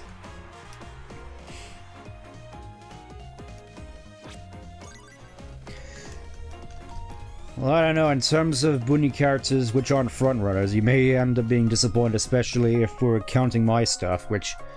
I mean, I do still have models which can be ported into this game ready to go, it's just a matter of actually porting them, which obviously I don't have the know-how to do so. I know some people who might, but I'm fairly certain most of them are busy. Honestly, right, what Penders was doing was equivalent to folks do with Silver nowadays, where Silver was basically a nothing character now, so... Yeah, basically. Basically. And I'm still going to straight up say it. I feel that Whisper is a character that fits more in with the Sonic universe as is right now than Silver does. Because at the very least, she is a good sort of vessel character to keep the Wisps relevant, even though I still kind of wish they just straight up left the series after after colors, but I feel that through Whisper they have at the very least a decent vector. It's like, alright, they're her thing now, so we don't have to worry about that. Whereas Silver just... It's like, you got a character, right, who is mostly, works as a puzzle-based physics platformer in a series which is a puzzle-based physics-based speed platformer, with characters which have a lot to focus on movement, and Silver, who has a skill set mostly derived around keeping people from moving. In the grander context of the Sonic series, I can kind of see what people say when Silver's skill set in the context of the whole series is kind of broken. I mean, obviously he got kicked in the head by Shadow, which is basically when his entire character came crashing down. But it's like, the psychic powers weren't enough. They also gave him the ability to use chaos control. It just feels as though he was designed to ensure power creep doesn't exist in the series, because he exists. So if the power set breaks the Sonic universe in half, what he should be able to do but doesn't. Yeah, exactly. Unless you don't have to just... Again, another thing that I don't necessarily like about Silver. The whole... It's like the Knuckles problem, but basically 10 times worse, where it's like, in order for Knuckles to be justified in the story, it likely has to involve the Master Emerald somewhat in order to make sense. Whereas with Silver, in order for him to appear in a story, basically the future has to be screwed, so he has a reason to come back in time and put things right, which basically just puts him as the main character, even though he really isn't. And basically just sort of makes everybody else's efforts in the series kind of not matter. Because obviously nothing good can happen in the series unless Silver is here to set things right, and I don't really like that. It just sort of feels as though it robs a lot of the agency from the rest of the cast. Because obviously, it's like, nothing good can happen unless Silver is around. Again, I kind of wish I could keep up with Shadow at the moment, but a little bit busy at the moment. Side comic, but yeah, that's the thing, right? That's the thing. It's like, Silver at this point can only really be relevant in the comics, because it's like the only way they can make his powers work in the context of the rest of the cast is just make him completely broken, or just nerf his skill set in order to be more in line with the rest of the cast, a la Rivals, which...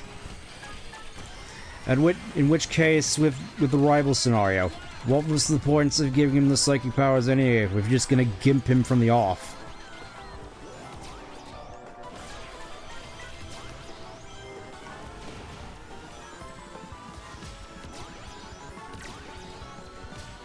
Feels like I kind of have to focus a little bit here, so if you have to excuse me. I don't know, it feels as though I kind of squandered a lot of opportunities to get tricks here. Hold up. Beautiful. And look at this, nice little shortcut here.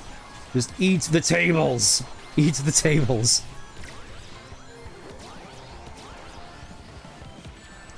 Okay, let's have a look at chat. So his power shapes breaks the universe that much should be able to, but doesn't yours have to justify his nonsense about how he shows up? Yeah, exactly. That's basically what I was rambling on about. So far, he's future trumps and he keeps going on bad information. Yeah, exactly. It's like he keeps going through his whole character arc over and over and over again. It's like, he's like the rest of the cast, he's just spinning his wheels because we gotta have a status quo because nothing is allowed to happen outside the games.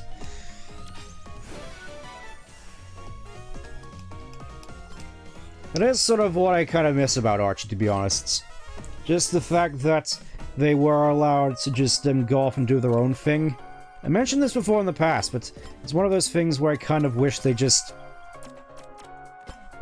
allow more creative freedom with side projects, because that way, when you actually get some awesome stuff from the side comics, you can then introduce it into the main games in a way that makes sense.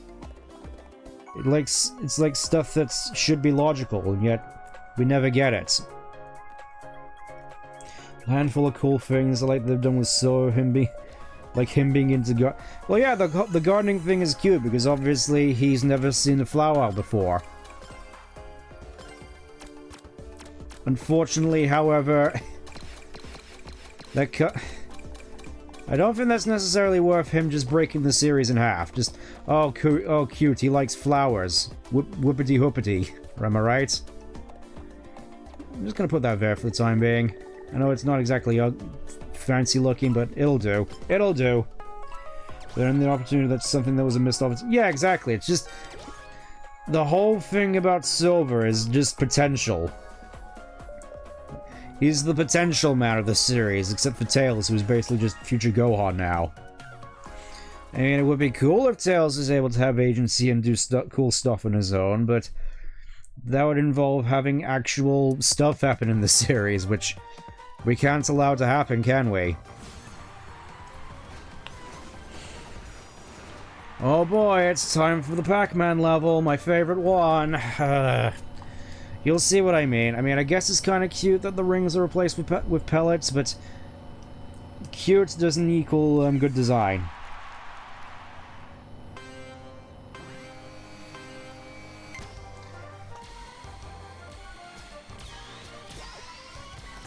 There we go. Now we are invincible for the entirety of the match, at least allegedly.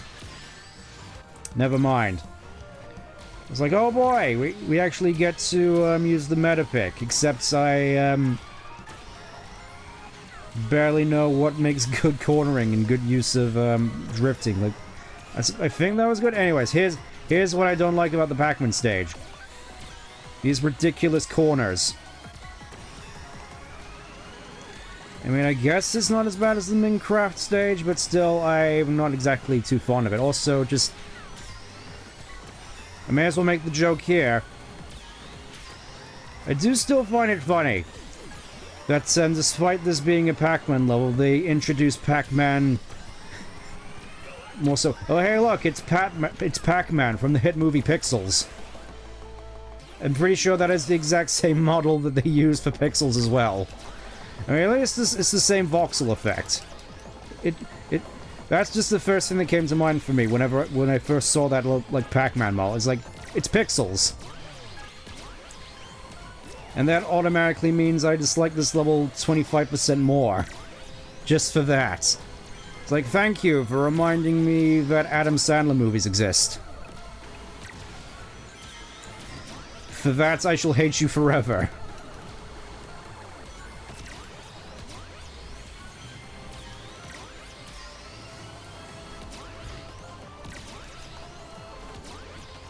Still have no idea why they aren't allowed to call this stage Starlight Carnival, though. It's like, why? It's obviously Starlight Carnival, not Galactic Parade. Just call it Starlight Carnival. What is wrong with you people?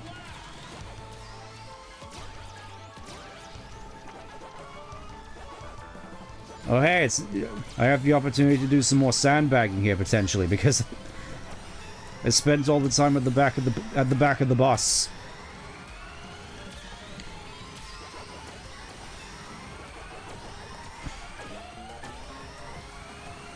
I mean, I guess it's kind of cute, but just...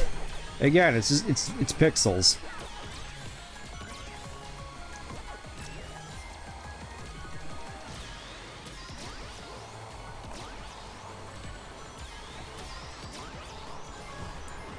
Out of the way. We got places to be. Like right here.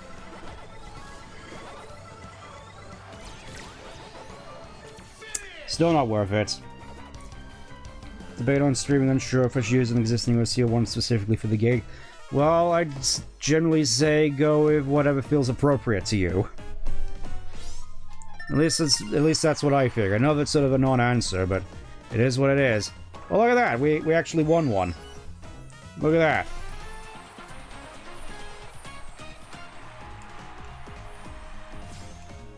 Oh, look at that. Points up, chance as well. Beautiful, beautiful. I might actually be able to afford something by the end of this.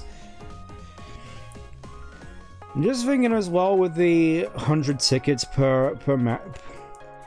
The 100 tickets after you get your first 1,000 points. Still can't help but feel that should be a little bit more. I'm gonna be honest, because it generally feels as though you're still getting less tickets than you would if you were to just spam Party Race over and over again, the race park. You know, just boot up like Extreme Race, put the enemy AI down to like minimum level and just go to town. And that's sort of how you do it. Well, I kind of wish that you got more from these festivals, just to sort of give you more incentive to continue. Or at least that's how I see it.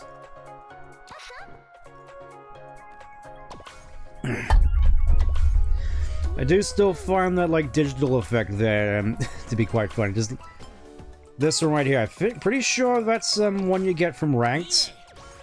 Like that green digital effect. It's still like the fact that even after all this time, it's still basically just the Matrix. It's like even like decades later, it's still being referenced in like small ways.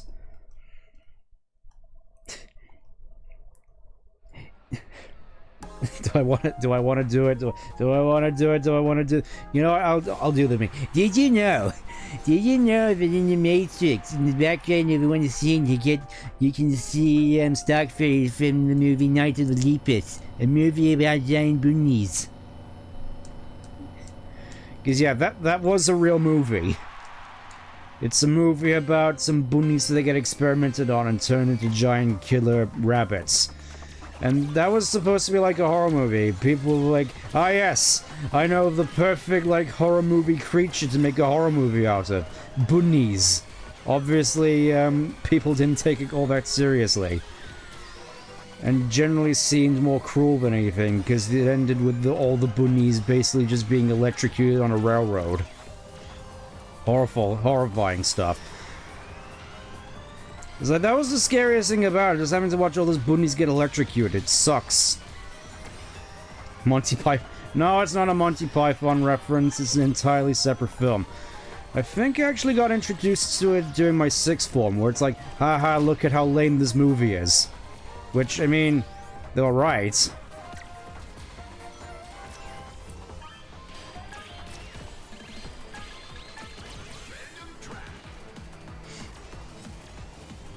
Or I suppose it's another one of those particular movies which you don't tend to hear much about. So obscure that it actually ended up on Best of the Worst at one point. You know, the home of obscure, terrible movies. And obviously I know that Riff Tracks did a riff in it at some point as well. But it's one of those sorts of movies. The sort of movies that you would have expected the Mystery Science Theater gang to meme on back in the day.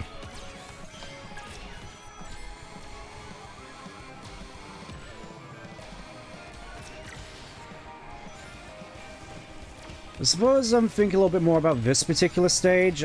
It's one of those ones which sort of straddles the line about being a little bit too realistic, more sort of Unleashed territory, if that makes any sense. It really reminds me of something you would have seen in Unleashed, and honestly I'm not sure if that's a good thing or not, because obviously I've made it clear that I definitely prefer the more surreal look, and Unleashed is anything but that.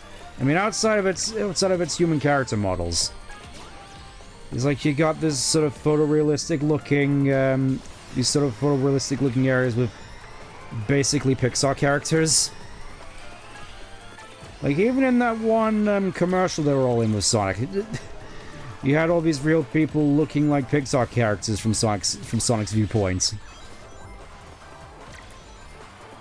Probably used that too early, but I don't care. I'm gonna lose anyway.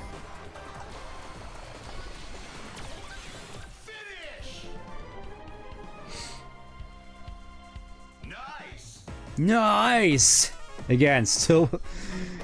just feels so hollow using these guys, to be brutally honest. Alright, it's a little bit closest to... Okay, no, I'm the mess up, only getting 2 taps there. Yeah, I'll take it on the knee. That was my bad. And that being said, still get a whopping 700. Look at that. Look at that. I'm gonna need to figure out something to put these towards now.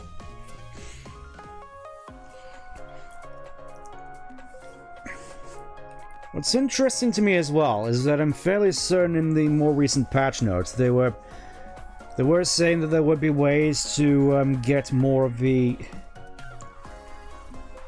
stuff that you missed off from previous festivals if you missed off from like the Miku stuff. I'm kind of interested in how they're going to implement that. Is it just going to be buying them with tickets, or are they just going to rerun festivals? I can imagine them rerunning festivals, you know, occasionally. You know, when they sort of run out of characters to add, which, I mean, according to Azuka, there may be a little bit, because he said they were open to adding more obscure characters, so obviously that means that Sally Acorn is 100% confirmed for this series, even though I'm pretty sure he didn't say that. I am kind of curious as to what characters he had in mind for adding to this game in terms of what is considered obscure or not. Like, are we talking like Nate Morgan obscure, or are we talking like Shade obscure? Is it gonna be Antoine or Emerald? Is it going to be that horse guy or Gemerl? It's like, define obscure, man. Are we gonna get Shade so that we can just see Penders have another meltdown? Is that where we're going with this?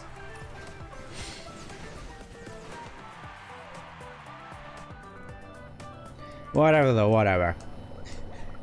Okay, that clapping fish on the side there is kind of funny. Just look at him go like, Looks like a Muppet with those like big eyes. It kind of reminds me of Beaker. I'm not sure what the lore behind a lot of these fish characters is, to be brutally honest. Like, obviously there's Squidward there just like wishing his life would end already. I'd still definitely say this is the, like, I don't know, a lot of the bouncing on jellyfish, the actual surfing on water whilst under the sea. This always messed me up watching people talk about SpongeBob, because like, how is there ocean under the ocean? How does this work? I mean, I think it's one of those things in SpongeBob where it's like, yeah, you don't tend to really question it, but it's something that's always bugged me about SpongeBob. Just, how does this work? How does King Crimson work?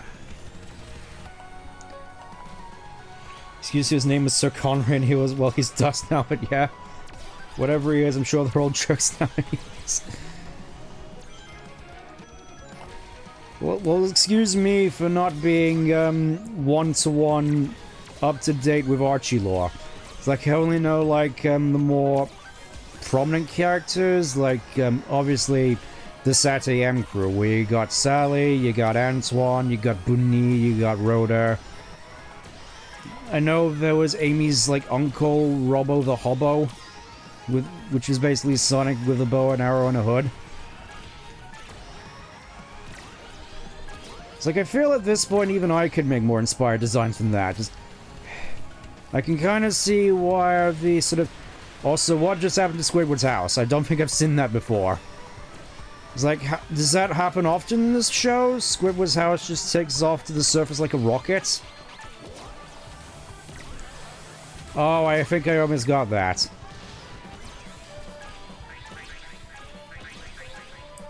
Yeah, like, especially with all the Echidna designs, which is just Knuckles with different, like, bells and whistles on it, so they all look the same. Like, surely even I could come up with more sort of riveting, like, Echidna designs than Penders did. It's like, what is going on here? Also, why have I been given the Boom Boo? Why have I been given the Boom Boo? You know what, here, have a Boom Boo. See how I care.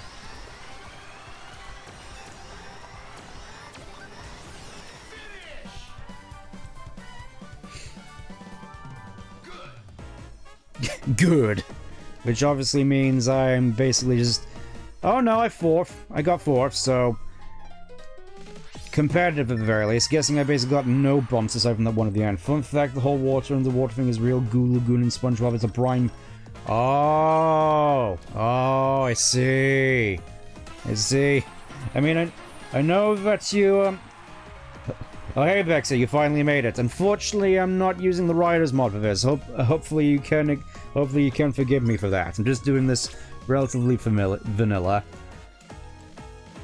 I suppose it's funny because you did mention, Vel, that this series used to be worked on by an actual marine biologist. VPN doesn't like this stream, but refused to give in to the British jokes.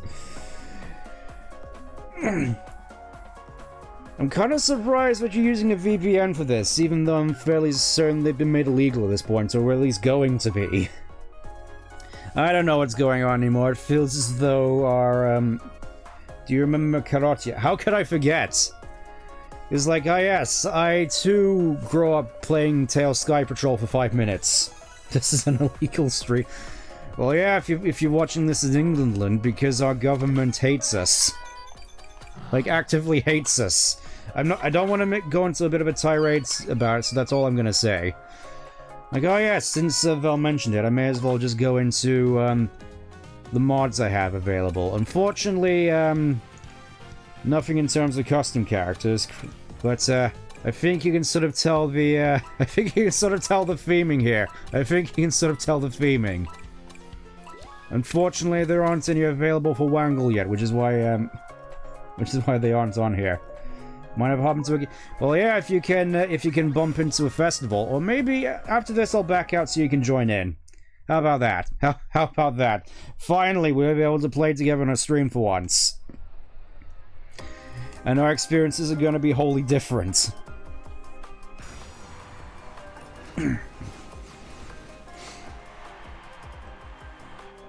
I mean, obviously, if Strife was in the game, she would be my main.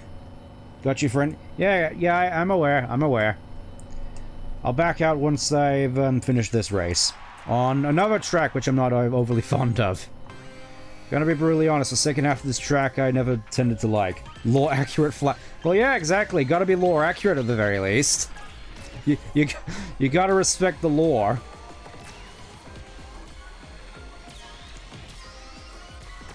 Because no one else will. No one else will who's in an actual position of power of these sorts of things. I will admit, at the very least, that's something that kind of annoys me about, let's just say, certain artworks. Not respecting the fact that, like, Blaze is supposed to be flat. It's like, her character bio, character description even goes on to say that Blaze is insecure about being a cutting board. It's like, why aren't we respecting that? Unless actively making a joke about the fact that, haha, she's happy now that she actually has a chest. Which makes it even funnier in contrast to Strife, who absolutely hates the fact that she, is canonically like an F-cup.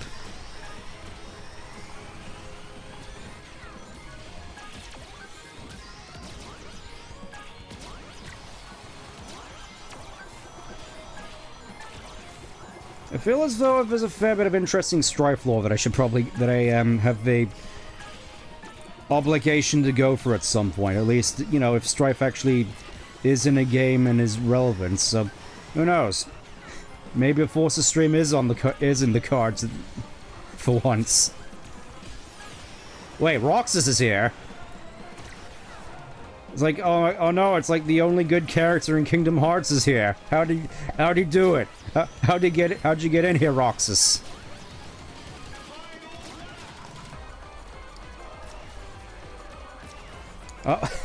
Val, why are you doing this to me? Just gifting out subs like the cotton candy. I'm not sure you can afford to be doing this. Just please be careful with your financial decisions, because one of us has to be. Well, I guess I'm down here with in the slums.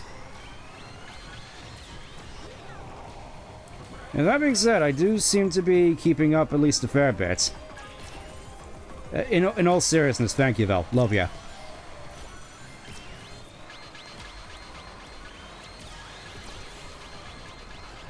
Now only you can watch the stream without... Oh, I see. I can't remember if I've actually been running ads or if the ads have just been running by their lonesome. 1 second to try and sort the... Okay. And look at that, right at the bottom again. You can probably tell. It's like... You can probably tell why I am not getting any place above Legend 9. Yep, that's about what I expected. Alright, I'm gonna back out. I have turbo, so I... Ah, yes, turbo time. Look at that, it's almost done with this anyways. You had to sort of run automatically. Oh, okay, okay. So you just have the option of running an ad manually if you want to. Okay, okay. Let's actually get Vexy into this so we can, let's see, where are you? Invite to lobby. Nice bunny. Here's waiting on you. I should probably change up my Archon a little bit, because I'm fairly certain I can make something a little bit more interesting than this. Obviously, for some reason, they have Midfinite here. No idea why. Let's... REM, for some reason. Maria, Gerald, Sage... let's go... Actually, I think I'm fine with how it is. Okay, let's get going. Let's get going. Team Banu. Actually run like ad breaks. Yeah, I'm aware of that at the very least. Some stream lag, but I'm sure. Why are you playing this for the stream? Why are you doing that to yourself? You know, I think it's time we actually swap things up a little. Let's swap things out a little bit, real quick. I'm gonna go with my my usual for these sorts of things. Come on, there we go. There we go. Getting into the maybe the folks will identify as a Banu enjoyer. Like, yeah, it feels as though you're long overdue for some kind of rebranding. Or, you know, we're just sort of left with the cards we're dealt.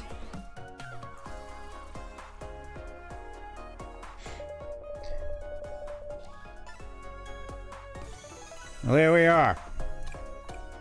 Let's go Dompa Factory, because that's the only one I could stand, and I kind of wish they still got Big Idiots on hand, so let's just go with this for the time being. Let's just go with this. I can sort out Big Idiot a little bit later. There we go. I like you, random citizen. It's been a long time coming.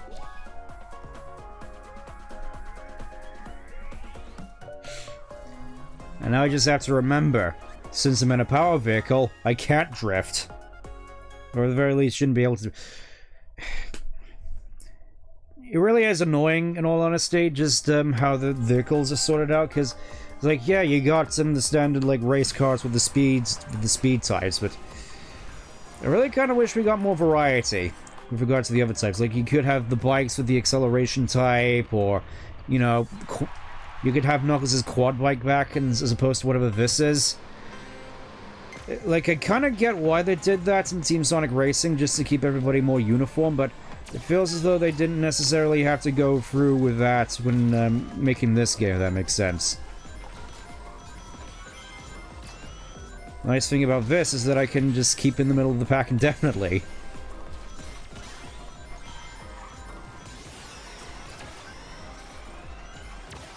Also just sort of stick behind everybody and soak up all the rings. Yeah, that's what I don't like about this stage. I never liked this little rickety bridge.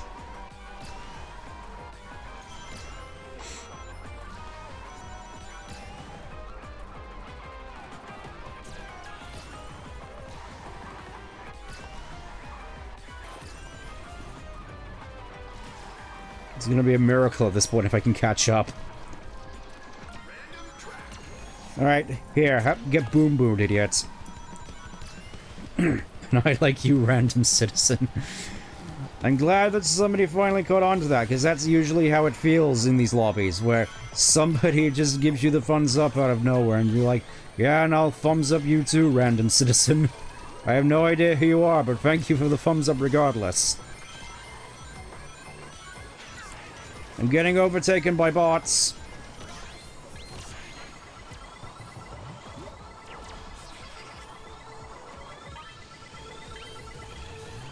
feel that drill didn't really accomplish anything.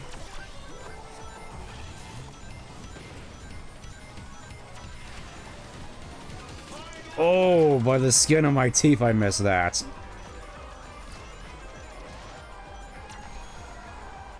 I will say this is another instance where I kind of wish that they just went with Mystic Mansion, but I don't know, I feel as though these haunted house levels are...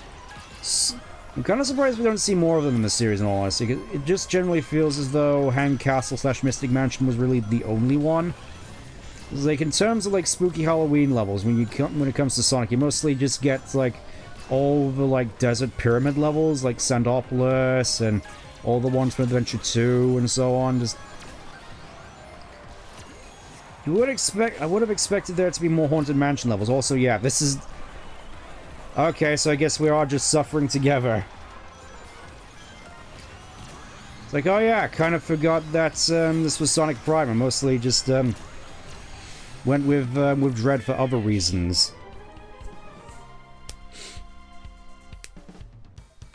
To be Knuckles is to suffer. Look at that. Screwed up. Well, welcome to the bottom of the leaderboard. We got jackets.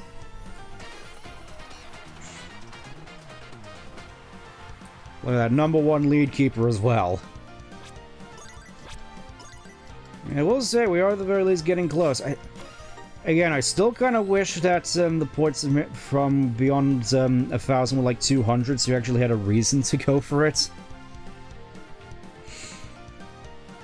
Whatever, though, whatever. In your own time. I will admit, this is definitely a first for me. It's like I very rarely had the opportunity to partake in festivals with multiple people. I fell into the strange paint-like coop it was moving. Don't eat that stuff, boys! You know, Toad really strikes me as the sort who would eat paint. I'm just gonna come out and say it. Toad sounds and acts like the sort of person who would just eat paint. There we go. No, that's... Again, I would... Just give me an opportunity to fix my gadgets, please. The manners of these people makes them way more fun. Now, boys, don't eat that stuff. I imagine I'm gonna have to stream Sunshine at some point, and I'm gonna have to suffer through it. I mean, it's gonna go without saying, since it is a GameCube game. Going with the hearts this time.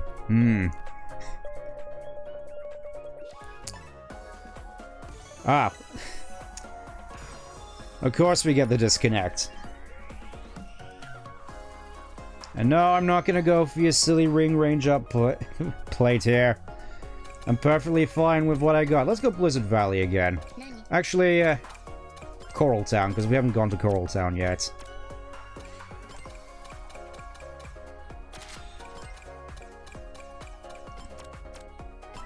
I'm not gonna risk it, just gonna go with this one. If you do that, we should be collabing. I mean, I've heard apparently there's some stuff out there which allows you to play Mario Sunshine co-op. I can watch you... Yeah, I think I'll try backing out after this one. I mean, obviously, I'm probably just gonna go for the minimum amount of stars required, so... I think that I'm probably gonna need some more booze. Because that definitely seems like sort of an alcohol game.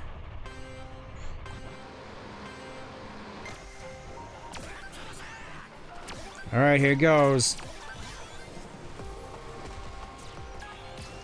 Time for me to fail to get any rings whatsoever. Ooh, yeah.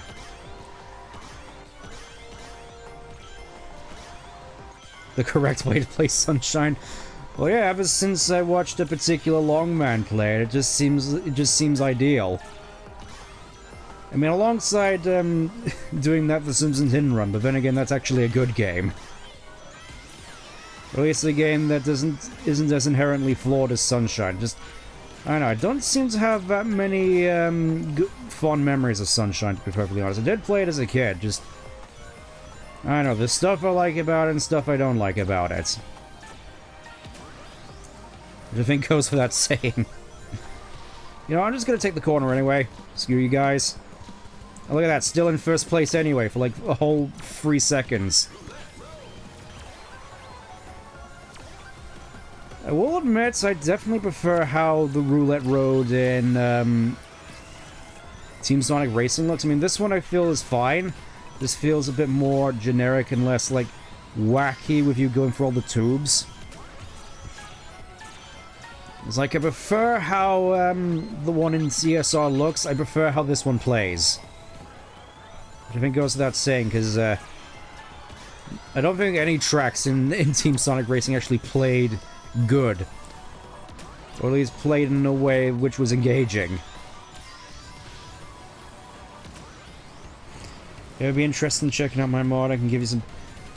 Is that the Sonic Riders one? Because I did try that out a little bit, but found it didn't seem to be quite as stable. Just found it tended to crash my game a fair bit. Maybe it's just I installed something wrong. Also, just... Maybe it's just me not having all that much luck with handling Blue Star, because it kind of messed up all my old mods I was using as well, so... It is what it is, I suppose. It's just like some mods just... Some mods were active even though I put them as not active in the mod loader, if that makes sense.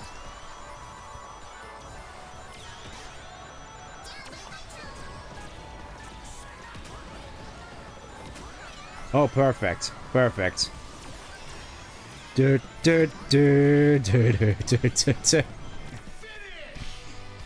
Have a fully stable setup I can enjoy. That would be appreciated, because I would be on board to try that out. Possibly on my own time, though.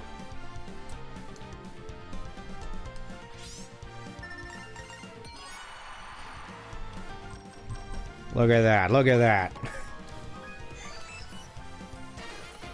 Didn't even make much of a difference. We got the least rings, I think. So I was all good. I offended you. I was worried I gifted some to... Oh, I see. I see. No, well, I suppose there's just a few people that tend to watch my streams that don't tend to, bother necessarily interacting with the chat, which is fine, which is fine. I know a lot of people seem to like to listen to me for whatever reason. Me rambling on about the same things each stream, it seems like. It's like, how many times have I rambled on about Silver at this point? I wanted to back out, game. You saw me hit the B button to exit and it wouldn't let me. It's like I'm locked in here with these idiots.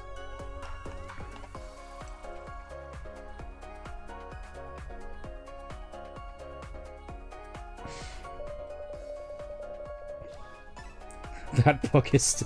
Oh, so it's like a... Look at that, just half my team already left already. Just like, nope. I get the useless bunny on my team. I'm already out. I'm already out the door.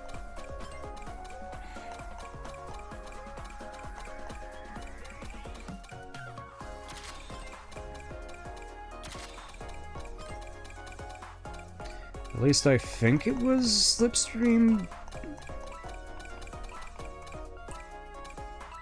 I'm just gonna go with that. I can sort out Big Idiot a little bit later on. Sitting patiently, we blame... Yeah, it's like we put out an open network test in this in order to ensure things are stable. And lo and behold, several like months later, still not stable. Gotta love it. I mean, I'm assuming it's at the very least better than Team Sonic Racing's online was, because I've heard that sort of became a bit of a ghost town after a while. As like most things, it just vanished off the face of the earth.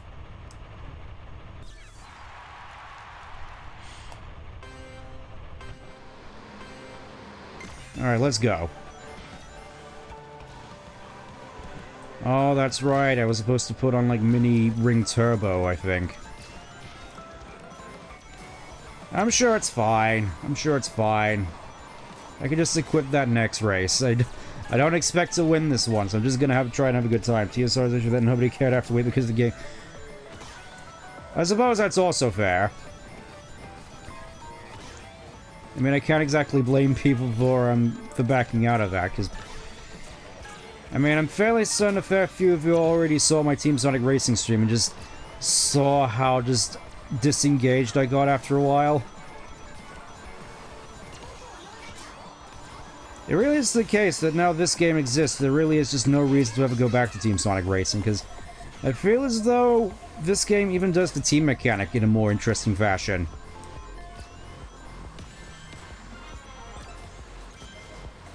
It was fun with friends. I mean, then again, I don't think that's a particularly good indictment because any game is better with friends. And alcohol.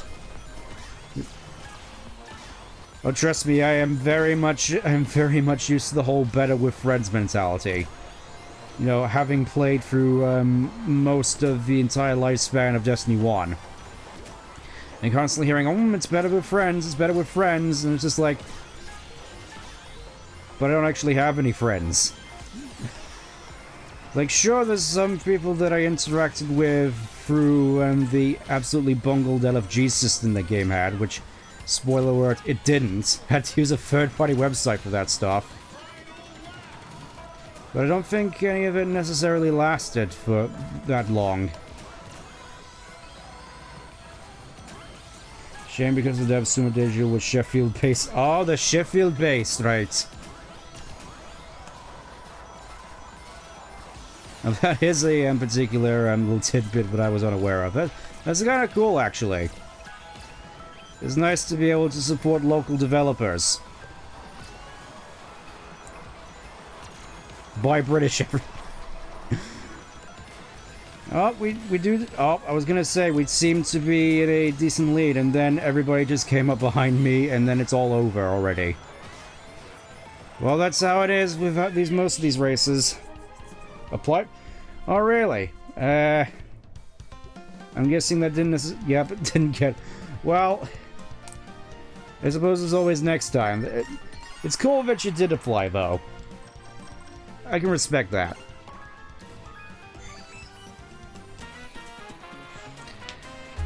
Yep, once again at the bottom of the pile. Story of my life. And I was the lead keeper that whole time as well. Main menu. Hopefully this time I can invite Vexay back in after I sort out Big Idiot mode. It's time for me to showcase how Big Idiot mode works. So for this, let's have a look-see if I can find it. So I think Slipstream Bounty goes there. We want Ring Gain Mini. And I think that's it. I mean, either that or it's supposed to be you could just go Ring Gain Boost, but I don't think that's necessary. Okay, here we go again. Maybe another time? Yeah, that's the spirit. No, I didn't mean to join a lobby alone. There we go. It actually worked this time. Okay.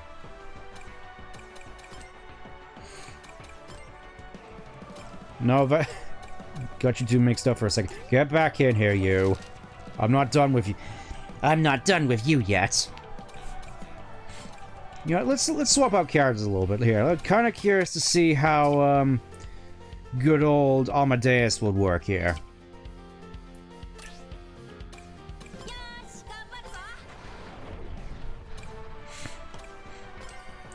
And of course, she go with Rouge. Somehow, I'm not surprised by that in the slightest. I don't think this is necessarily going to be the best combo, but hey, I finally get to play as arguably my favorite character still, Amadeus McProw II.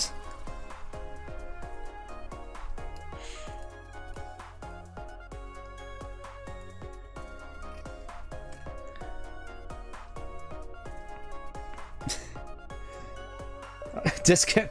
Oh. You gotta love that net. You gotta love how this network works. You gotta love it. Friend invite. Who is inviting me now? Oh, it's you of all people. It's like you finally found me.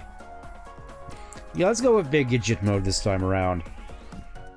At least that's sort of its canonical name, Big Idiot.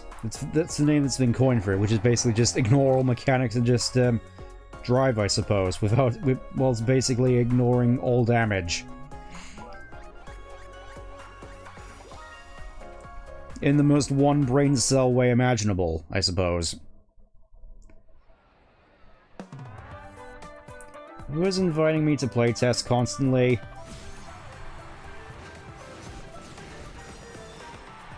Okay, it's probably nothing. It's probably nothing. Okay, let's try this again. God is playing a cruel joke. God being John Izuka. Amazing.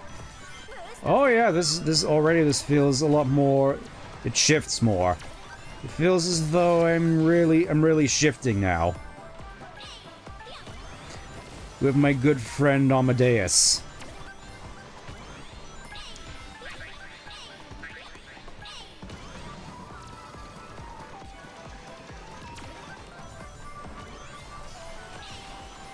I'm fairly certain he would be the sort who would actually know all this stuff like brine pits. It just goes to show how one brain cell I can usually be. That I'm actually going with this setup. Mostly because from my experience it actually kind of works. Like, look at this. Hey, yeah, obviously I opted for the Japanese voice cast. It's what I have a tendency to do with all my games. In fact, if I can, and it doesn't screw up on me, I'm probably just going to play through Frontiers in Japanese the next time I stream it. Because it is on the cards. It is on the cards that I'm going to stream Frontiers again, just so there's a nice little bit of a retrospective. Probably won't be for a little bit though.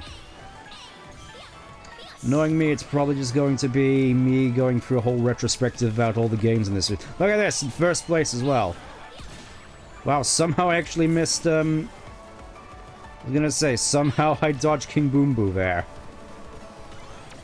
Resident Sponge.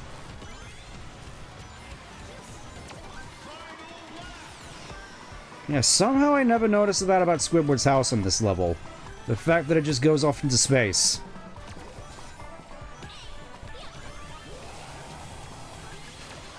Sook, sook, sook.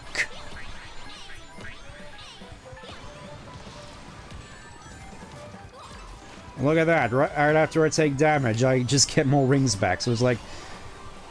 By hitting me, you're actively rewarding me. You fools. You foolish fools.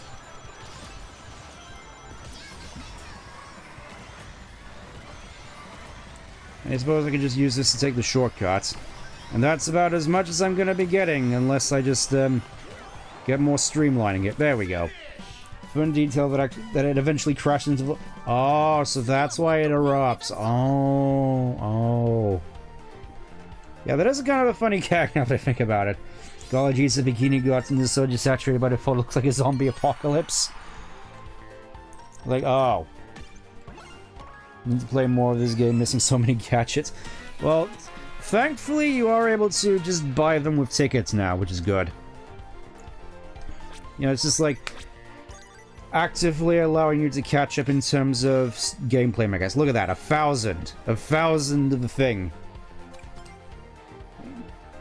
You know what, I'm probably gonna regret this, but I kinda need to do it for, Actually, let me just, check... Let me just back up real quick. I want to check. Extras.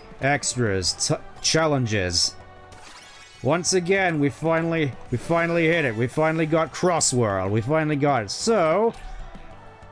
We've unlocked the extra challenges, of which we've already locked a fair few.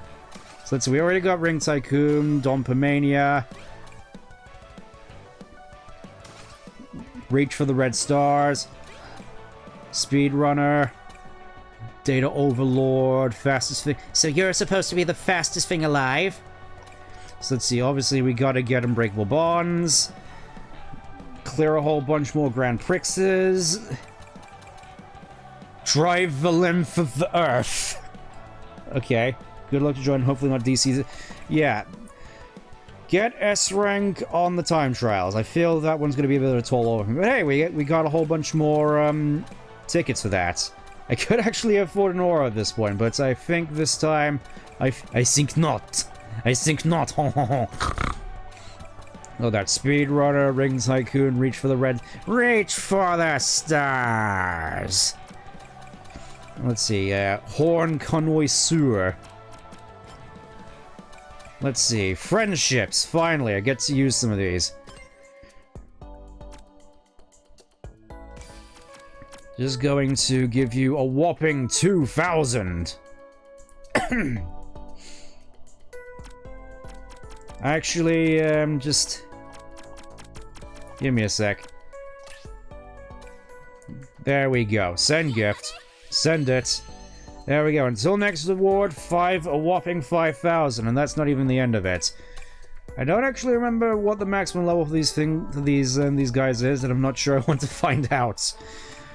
Jukebox. Let's have a look at the jukebox. I forgot to do that earlier. Let's see. So there's BG album. It's down here.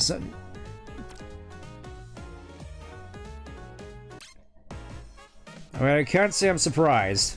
Best friends with the fops. Well, yeah, obviously. Obviously. I'm not sure who else I'd end up being best friends with, to be perfectly honest. Okay. Let's try this again.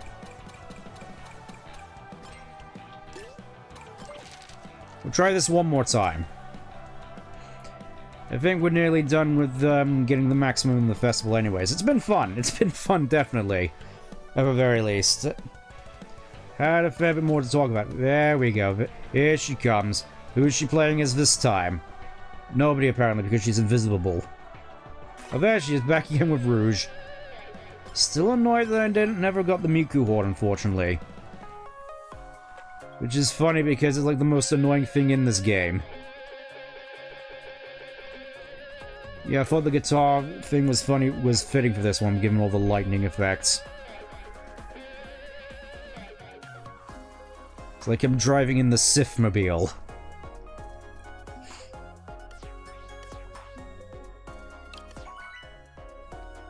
Alright, let's see. Let's see.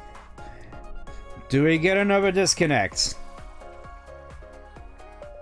Yep, we do.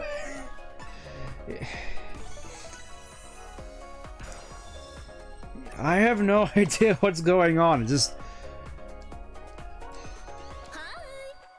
Again, we had a whole open network test to prevent this sort of thing. Give me my big idiot back. Kind of funny considering I'm playing as Tails, who's the opposite of an idiot. So again, what do they mean by this color scheme? Technical difficulty. Yeah, to say the very least, this is... I think at some point we're just gonna have to try, like, a, just a friend race at some point, just to see if this actually is possible for us to play together at some point, because something that I do definitely want to do more in the future. May not be on stream unless there's a particularly momentous character for me to celebrate. Like in this case, Whangle was more sort of, private lobby? Yeah, private lobby. Like, oh boy, I sure can't wait to try drifting in this massive pickup.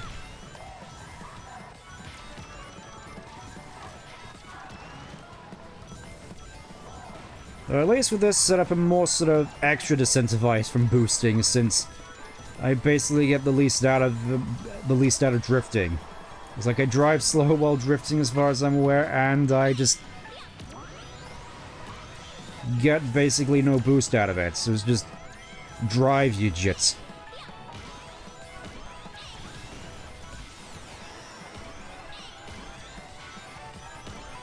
Slipstream bounty working like a charm, though.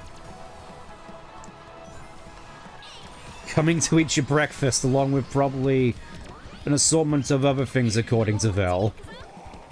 No comment. Look at that. We just get the ring bonus and are back in the race immediately. I am sort of wondering as to whether or not I'd be better off with this moveset, just going with the big ring turbo. Then again, I feel that the slipstream bonus is kind of helping me actually keep up. I wonder. Yes, I'm sure. Yes, it's like, I wonder what I could possibly mean by that. No comment, no comment.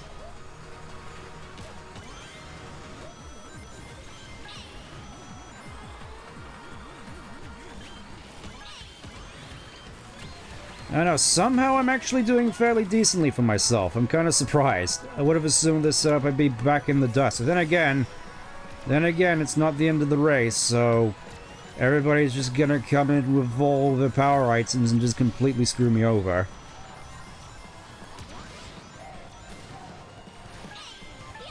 He just ate the car like tires and all. It's like, yes, that's definitely what I'm getting at. Yes, yes, straight up ate a car. It was absolutely crazy of him to do that.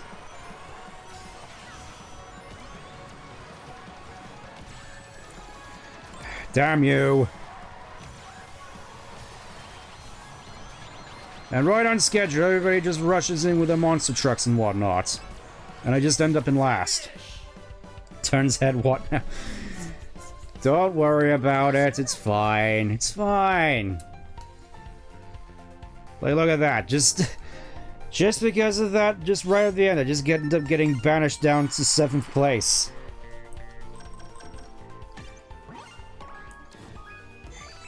And even though we won, we still lost.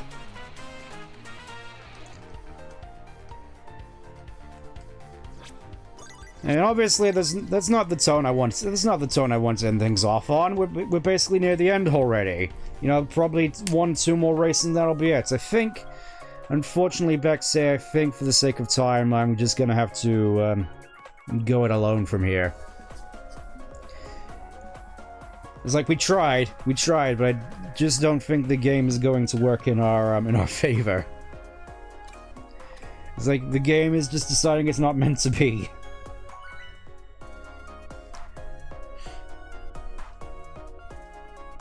You know, unless we just so happen to bump into each other in a lobby. I suppose that could also happen. Of course, we can play the... Yeah, I definitely appreciate that.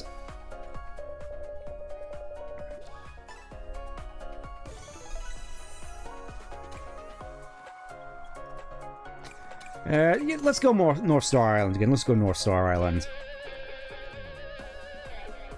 My favorites.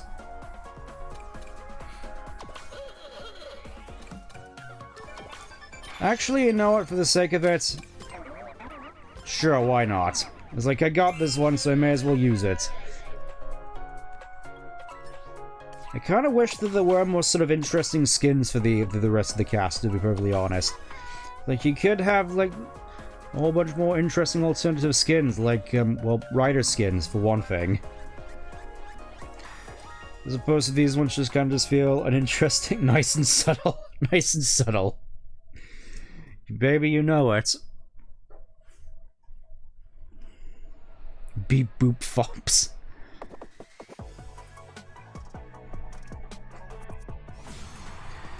Okay, let's see if we can end this off on a high. I mean, I'd definitely be all for it, but we'll just see if it's in the cards. Because I feel this setup is working surprisingly well so far. Because you're worth it.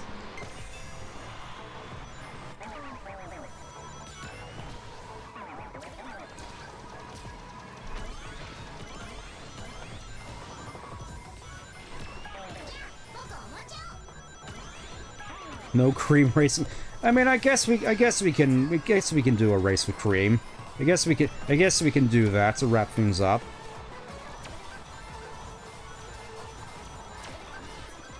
It's kind of weird though, because it may just be me being particular, but I can't help but feel that Cream is a character where it's like people look at you funny if you say she's your favorite, unless you're like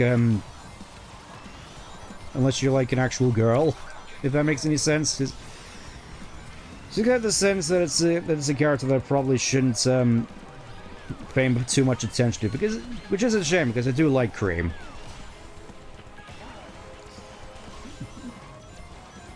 I do kind of like. I will admit, it may just be me being me, but I do kind of like the sort of, for lack of a better term, mumification of her, where she's basically has the veneer of a sweet little innocent, wholesome character, but underneath is actually terrifying.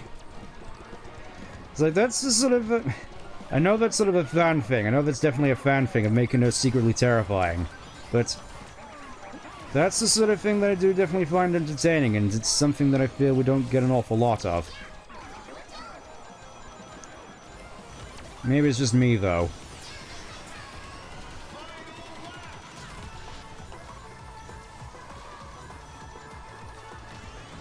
She's a tyrant inside a cup. Yeah, I think that's a good way of putting it. It's certainly entertaining to watch at the very least, and I do kind of also... I am the sort of person who does also find the sort of recontextualization of vanilla being this absolutely terrifying force of nature to be entertaining, even though I know that a lot of people aren't all that fond of it. Just...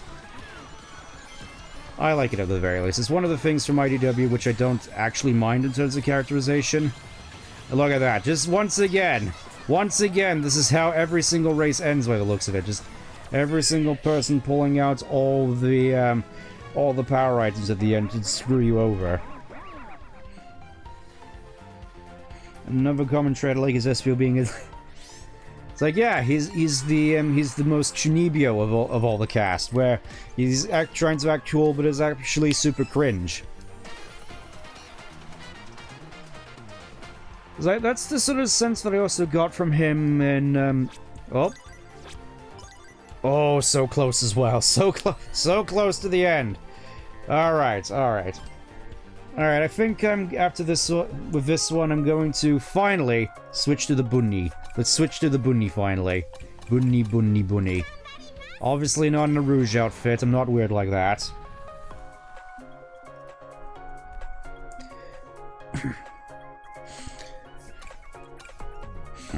You know what, just for the sake of it.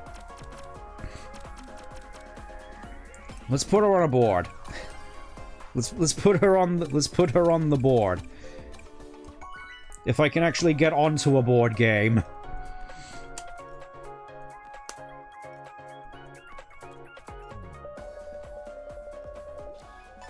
In your own time, no rush. It's not like I got things to do.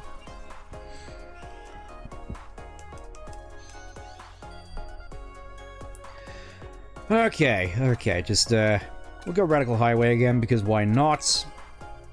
Airtrick Expert, Customized Machine, because I feel this is the quickest way to... It's like, I wonder what the colorization of this board is supposed to be based off of. It's a complete and total mystery.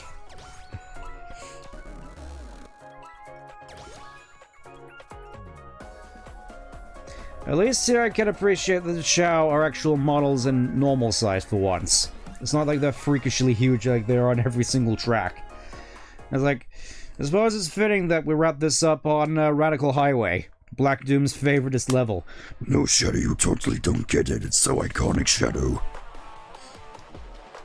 It's like I'm the only bunny in this entire lobby, filled with lesbicans. There's one thing that I feel as though I've been sort of sitting on this entire stream. Especially with sort of Whisper's character sort of being made redundant after the whole Mimic thing, having not really much to do. I feel it's also kind of the same case with Tangle as well, where it's like the only thing these two necessarily have going for them nowadays, that people really only pay attention to, is the fact that, yes, they are indeed lesbicans. They are the first lesbicans in a Sonic game, and it's like, okay, and... It's like, I don't necessarily mind the fact that they're an item together. I'm sure that if they actually had good writing and chemistry, they could be quite cute. But of course it's Flynn, so we're not gonna get that. And of course, the fact that they are a couple just obviously comes right out of nowhere. It's like if... I'm the sort to concerned they are, you know, actual original characters and they aren't just completely changing the characteristics of an already existing character just to fit their ideals slash, may as well just come out and say it, fetish. Yeah, I'm going there. I do appreciate at the very least that they're doing that with an original character, but then again, I feel that's sort of what they're doing with basically the entirety of the comic, where it's like, well, we can't really do much of the usual Western comic book stuff with the main cast because SEGA wouldn't allow us. So let's just focus on all the original cast, which we can actually get away with doing that to an extent. Someone deja vu from well, yeah, obviously they're playing it safe with all the stuff they did with Penders, but I just feel especially with the sort of more the context of how modern Western comics usually are with how they handle characters and relationships. I can't help but feel that, in a sense, a little bit of a double-edged sword, in that the supposed mandates actually have benefits, if that makes sense. You know, so we don't basically get stuff like, I think a good case is stuff like Iceman, where you have, well, basically just X-Men in general. You have characters which were one orientation in the past, and then suddenly miraculously changed to another, and having all these different characterizations of theirs completely changed just to fit the writers' preferences and their ideology and worldview, and their lived experiences, because most of these writers, the only conflict they've ever known in their life is not having their favorite latte on sale that particular afternoon. At least that's how it feels most of the time. Oh, look at this! Thank you, game, for supplying me with all these items which I can actually use.